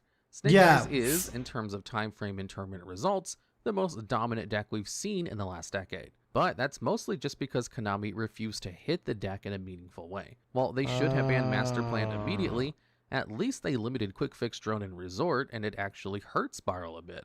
And in the case of Snake Eyes, instead of just banning OSS like they eventually had to, Konami spent months trying to convince everyone they cared about the metagame by limiting one of the Snake Eyes 12 card starters in succession. Usually, whichever one had been out the longest after they printed the next one card starter. I know it was the Snake red Eyes one. wasn't that dominant because it was that problematic, but because Konami just didn't want to take meaningful action against the deck. Spiral was, at its time, more broken from a card design standpoint than Snake Eyes were. Still, there's one deck that's even more overpowered. Oh, why could it be? Of Tier 0 formats. And we all know what the #1 spot is. Everyone give a round of applause or jeers for Ishizu Tearlament, the most broken Boo, Tier Chad, 0 deck ever boo. released. This is a deck of very depressed mermaid ladies who fuse into bigger, sadder mermaids from the graveyard. The small tier names, Tearlament, Havnus, It's so Meryl, and stupid. Shiren, had a shared effect where, Oh, is when they're this a sent to the thing? graveyard by a card effect, you can fusion summon a monster by putting materials from your hand, field, or graveyard on the bottom of your deck, including themselves. Most of the effects on these cards are hard once per turns, for the record. They also each had their own effects. Merly milling you for 3 on summon, Shiren letting you special it from hand by pitching a card from your hand to the grave, then milling 3, and Havnus having the ability where if your Yes, opponent mill, activates a monster effect while it's in mill. your hand, you can special summon it and then mill 3. You also had Tearlament's Rhinoheart, a level 4 that when summoned sends a Tearlament monster from your hand or deck to the grave. Oh. Also, if it's sent to the grave, you can special summon it, but then you have to send a Tearlament card from your hand to the graveyard afterwards. Oh no, And it gets what a banished when it leaves the nightmare. field. As for fusion monsters, you had a lot of options. Tearlament's Kid Kolos only asked for a Tearlament and an Aqua monster.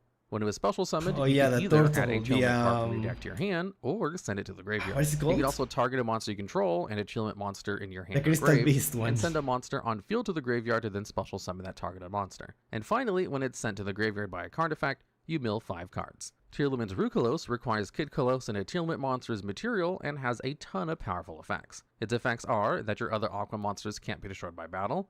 When your opponent activates a card effect that would special summon a monster, you can send a Tearlament monster from your hand or field to the grave to negate that card's activation and destroy it.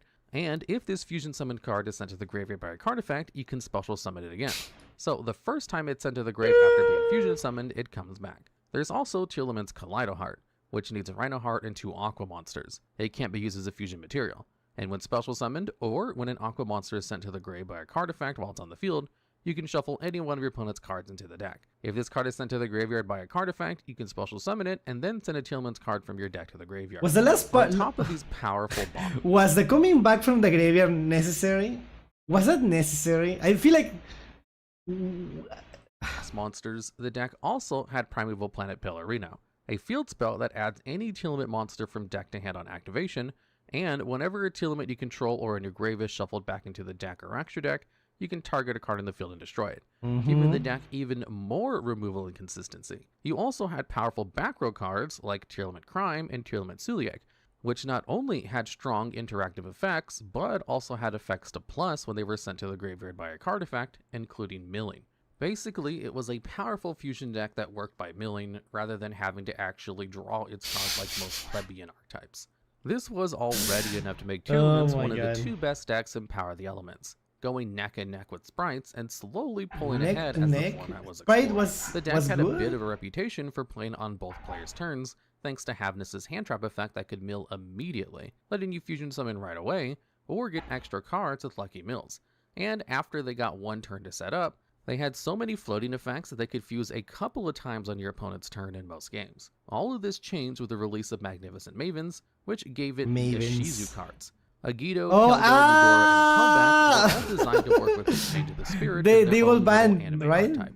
But everyone immediately figured out this was terrible, and they could just play them in good decks instead. Kelbeck and Yugioh had the effects that, when they're sent to the graveyard from hand or deck, both players mill 5 cards. Midora and Keldo had the effects that, if they were on the field or grave, you could banish them to target 3 cards in either graveyard and shuffle them into the deck as a quick effect.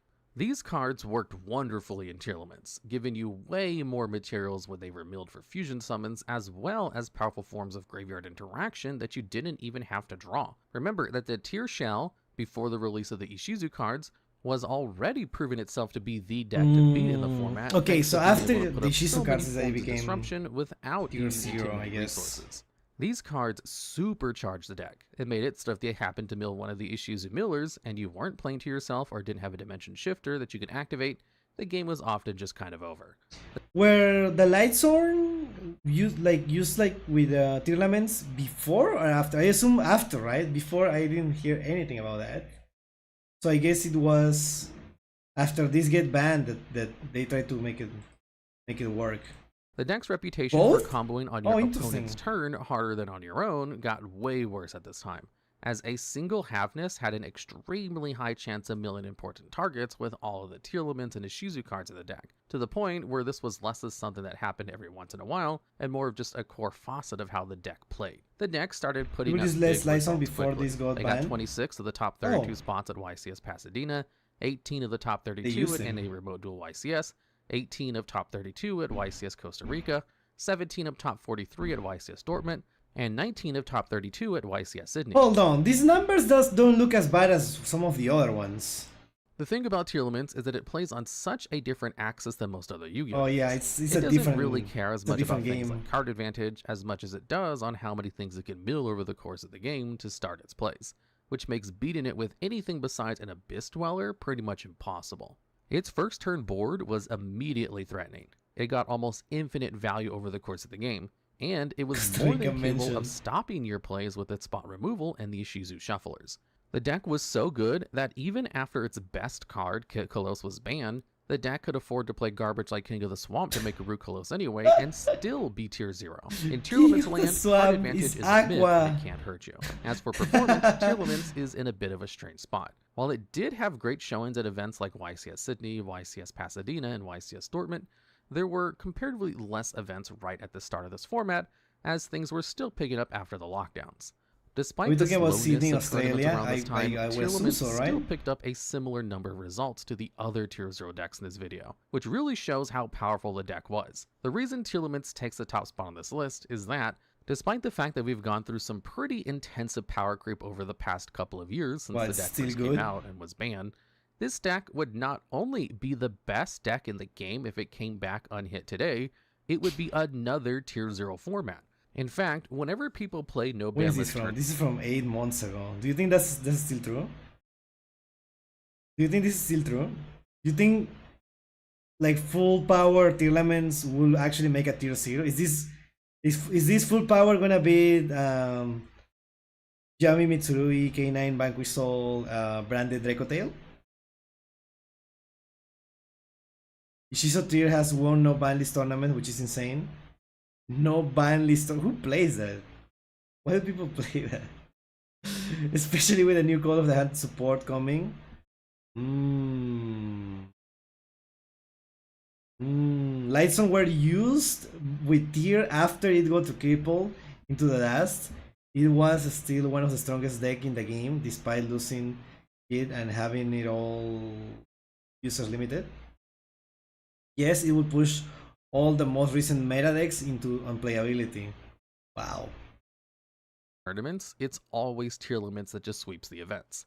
It's currently the best deck of all time, and still better than the other tier 0 decks that came out after it. Wow, like Castira. Very cool video, very informative. I really liked it. I really liked this video. Thank you so much for recommending it. Awesome. Awesome. What now? What would you like to see some of these at full power? Which one is your favorite, chat? Honestly, am I a Yugi boomer for saying that I think Dark Arm Dragon is really cool and I would like to see it? I would like to, because to me that's the one that looks like more interesting because it's just dark monsters, right? I don't know, sounds cool to me. It's really cool. The other ones are, I don't know, not for me. I guess the performance pals are funny. What is it called? I mean, for me, it's Dad and Pepe. Dad and Pepe are my favorites. Which one is your favorite, chat? And which one is the most hated to you? To me, when I haven't played these formats, thankfully, since I started playing, I haven't seen a single tier 0 format. Well, since I came back, right? Because I saw the Dad format. I wasn't playing at the time, but I was there. I haven't seen a new one since then, so hopefully it stays like that and we never see something like this. especially not another Tilament. So yeah, Loki's pirate looked really cool with the spy theme and picking the okay. The theme was really cool. The theme was really cool. I agree. That's awesome. I like it. I like that. Oh, you know what also seems really cool? This card seems really cool, but at the same time sounds like the hyper consistency. But at least it's consistency. That's what that's something that it still requires a skill. Not like Kashtira. Not like Kashtira. Okay, I still see, to me the most hated one is Kashtira. Let me know which one is the most hated to you. Because to me it will always be Kashtira. Even though like it's not exactly a tier 0, I still hate it right now because it's good, especially against the decks that I play. So yeah. Let me know. Thank you for the video. Bye bye.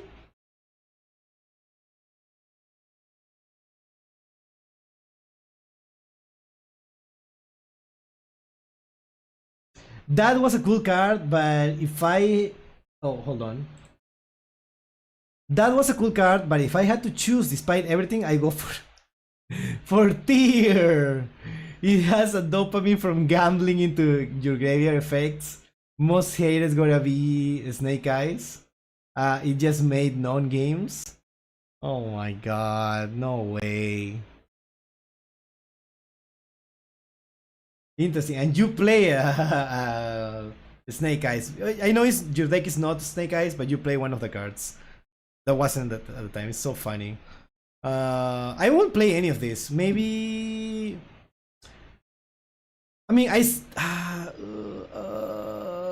kind of would like to go back and play that, but that's the Yugi Boomer in me. I really don't want to. If it was the time, I would play Cyber Dragon at the time that this came out. I actually would play Cyber Dragon. None of this seems fun to me to play exactly. What would I play? I mean, I would honestly, I would ironically play this. This is so stupid. I love it. Maybe I will play this. Who knows? Who knows? Who knows? Chat. Thank you so much for joining the stream. And if you would like to watch the video again when it's uploaded and comment there your replies, I will answer there into more detail, definitely. Right now I have 10 minutes to watch the last video, which is Duel Links in 2025. Thank you so much, everyone. Let's watch this really quick so I can go do my stuff. All right. Oh wait, hold on. Duel Links in 2025 experience. Let's watch. As you can see, as you can tell, I have never played Duel Links, so I'm really interested in seeing like what is going on in there. Don't let them watch this rage bait. This is rage bait. Man, what are you doing? Oh, don't do it. Hey, welcome back, fellow kids. Here, buy some treat, new player. Wait, actually, what is the audience of Duel Links? Do kids play it, or do boomers play it, or the people who just started playing it when it came out and then just couldn't let it go? I wonder. What is this? What is it? But wait, there's more. Yeah, I have no idea what this means. Some of you might be wondering what this yellow button is. Yeah, exactly. I was wondering that. Is the instrument of cheating. Oh! That looked very real. Konami, please nerf Destiny Draw. Hate this game. Yes. Oh. Oh my god. Do people actually have to read that? I understand it now. I understand it now.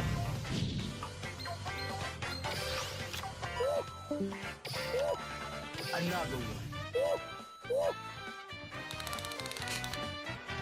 That's quite big. Impressive. Are we developing such a weapon? What? No, we are not.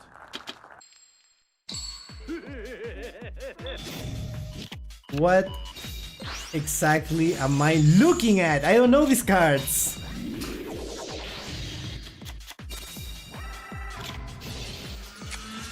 Tax them out. Tax. Oh, is this a taxing driver?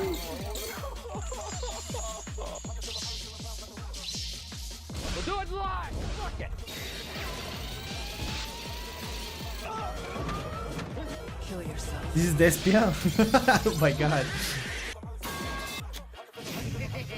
Oh no, it's Yuri. What they need to mimic a fraction of our +4 power. Diamond shape 1 is. Show me the prayer plans, please.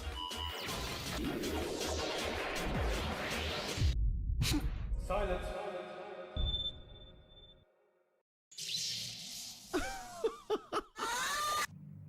Let's start over. No. What is what am I watching? What is this? Oh no. Oh no, it's a brick.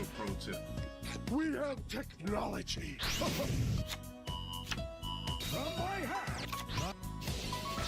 Okay. Can someone explain to me exactly how the yellow thing works? Do you just get cards? Focus only reduces all burn damage to half, but the masquerade is cost, not burn damage. Bruh. You have 3 monster zones and 1 extra monster zone. Again, people think Duel Links is more balanced. So the skills are basically a thing you can activate. You can just activate it to draw 4 cards. The skill, each one has 1 unique effect.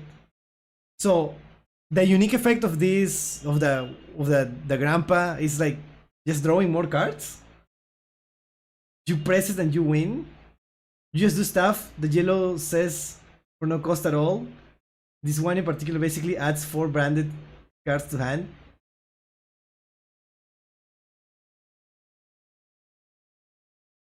Why do, why do people play this game? I also. I set a monster. Flip effect. No, you know what the worst part? The voice acting gets so annoying. I'm sure some people love it. Oh, the voice acting is so cool. This situation, I won't win. I activate the step. Oh no! Oh no. Is it?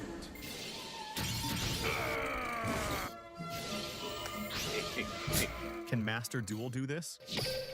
Thank God he can't.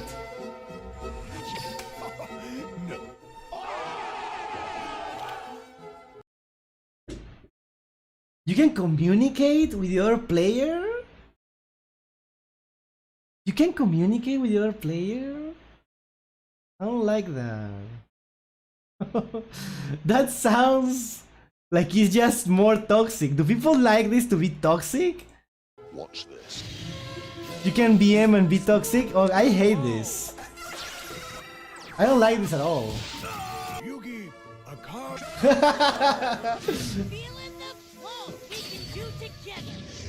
Oh no, not the Yuma boys.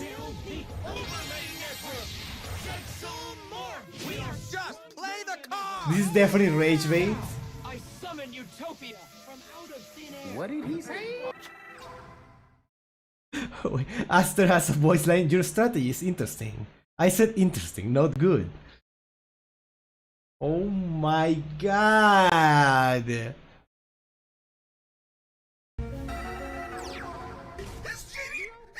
20 minutes later.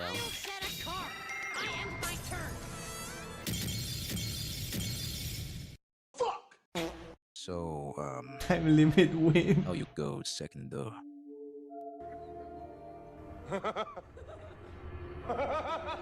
What is this? I'm scared, chat. I don't know. Book of Eclipse?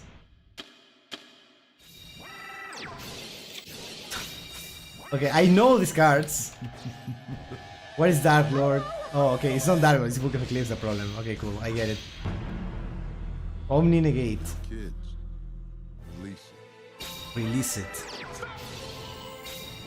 From my hand. That okay, you know the A thing is amazing. The Dark Lord is here.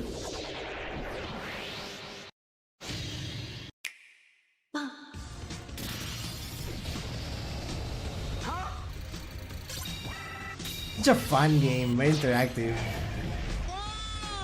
Oh, it even has a cutscene. We don't need him.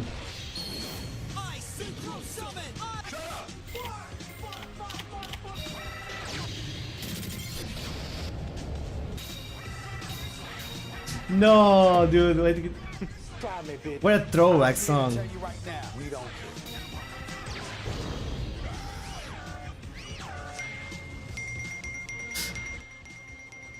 Press it.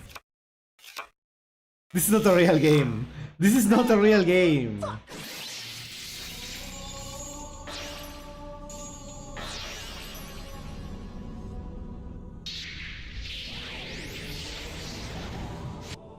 Okay.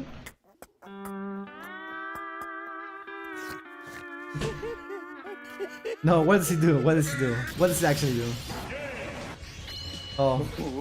Look at this dude. Oh, you can even see the win streak.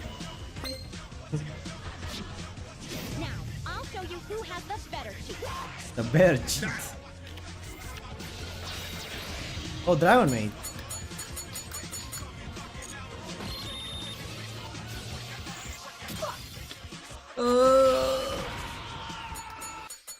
Huh? What? Tactical nuke incoming!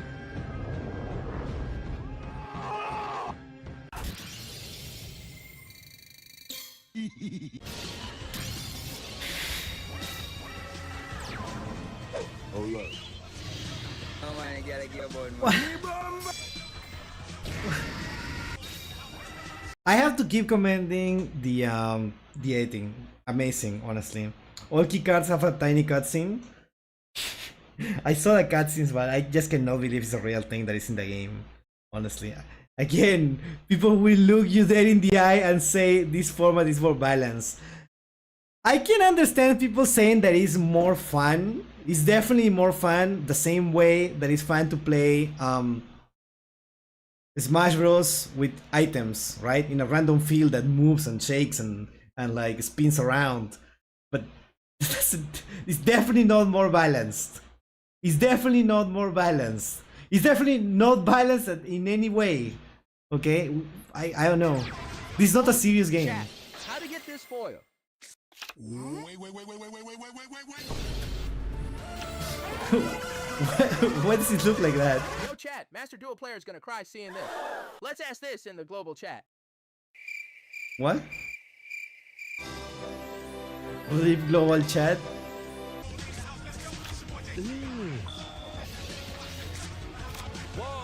Whoa. Got him. The fuck? He's taking him. Oh boy. Wake up. No, these are the bombs. No, this is all about skill.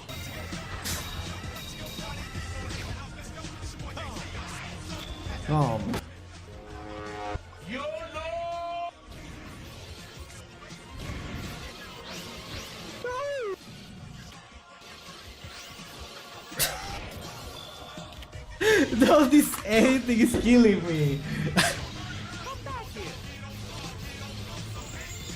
Chain. Now, stop your f***ing combo, old man.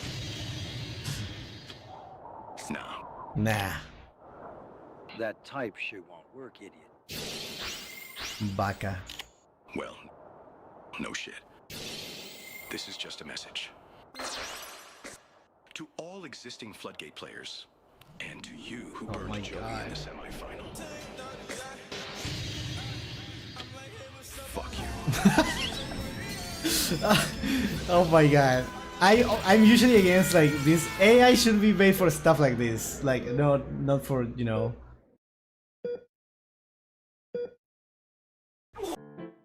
Alright. Alright, it made me laugh. that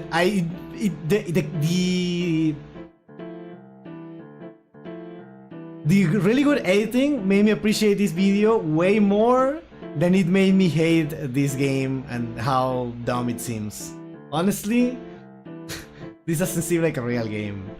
This seems like those, like, what is it called, Mugen stuff? Have you seen that fighting game where you can just play as, I don't know, Peter Griffin? I mean, I guess now the Fortnite is a thing. You can do that. I don't know. And then like play against like a president or something. You know what I mean? Have you seen those things? Mugen is fun? Yeah. Duel Links is also fun. It is fun.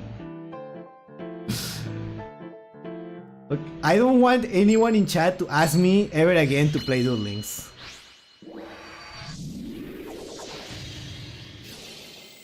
That ends my turn. Here it's mine.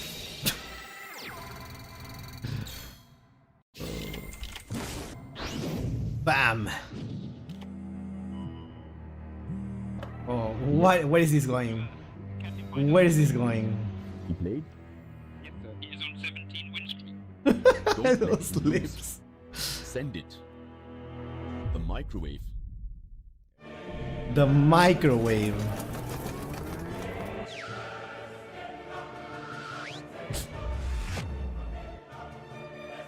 My opponent's basement. Is that the microwave?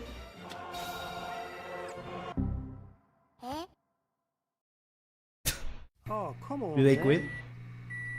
Huh?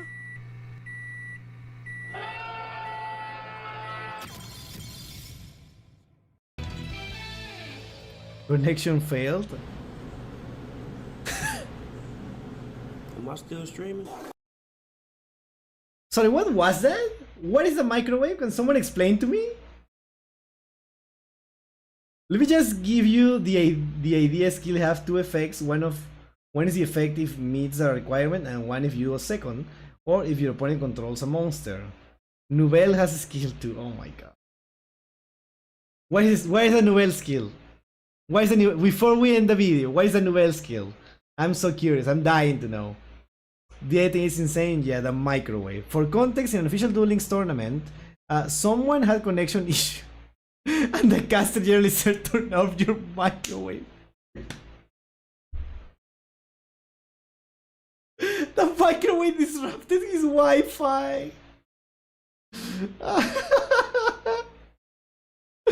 The microwave affect the internet? Is that a thing? Is that a real thing? I've never heard of that. Is that a real thing? I cannot believe that's a real thing.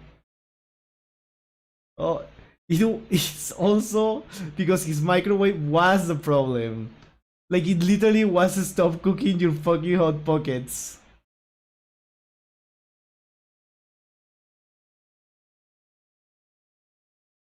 It's a real thing? Yeah? Oh my god, I cannot believe this.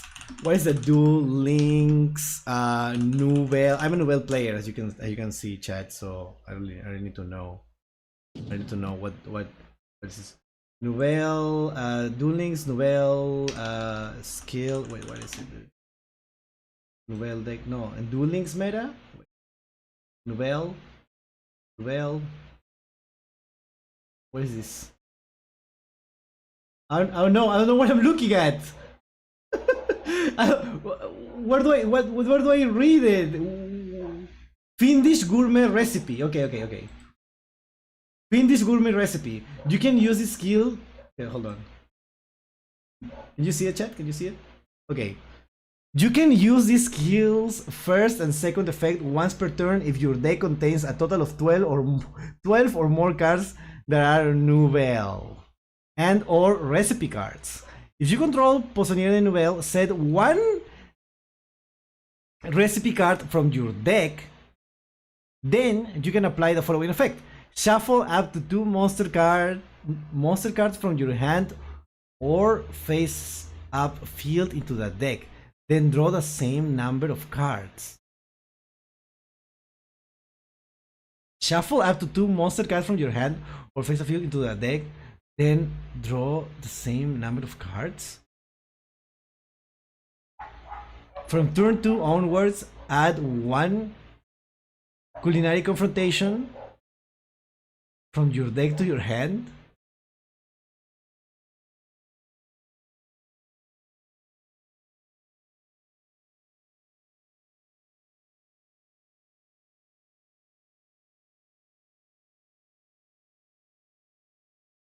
This just sounds normal.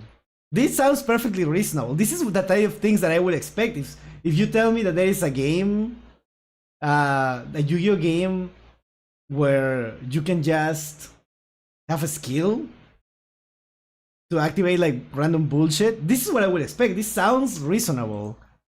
I've read other stuff that don't sound reasonable. What is this? Is this how the deck looks?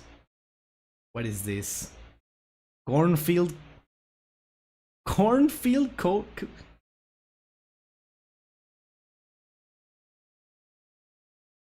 There is no chef. Where is the chef? Is the chef not in Duel Links?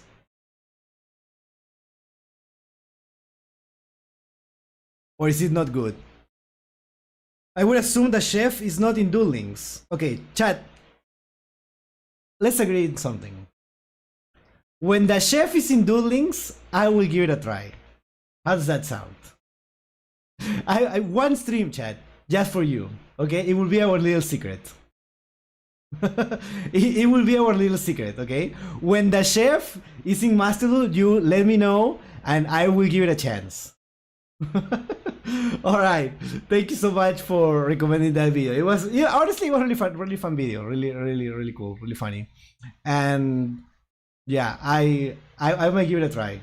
Thank you, everyone.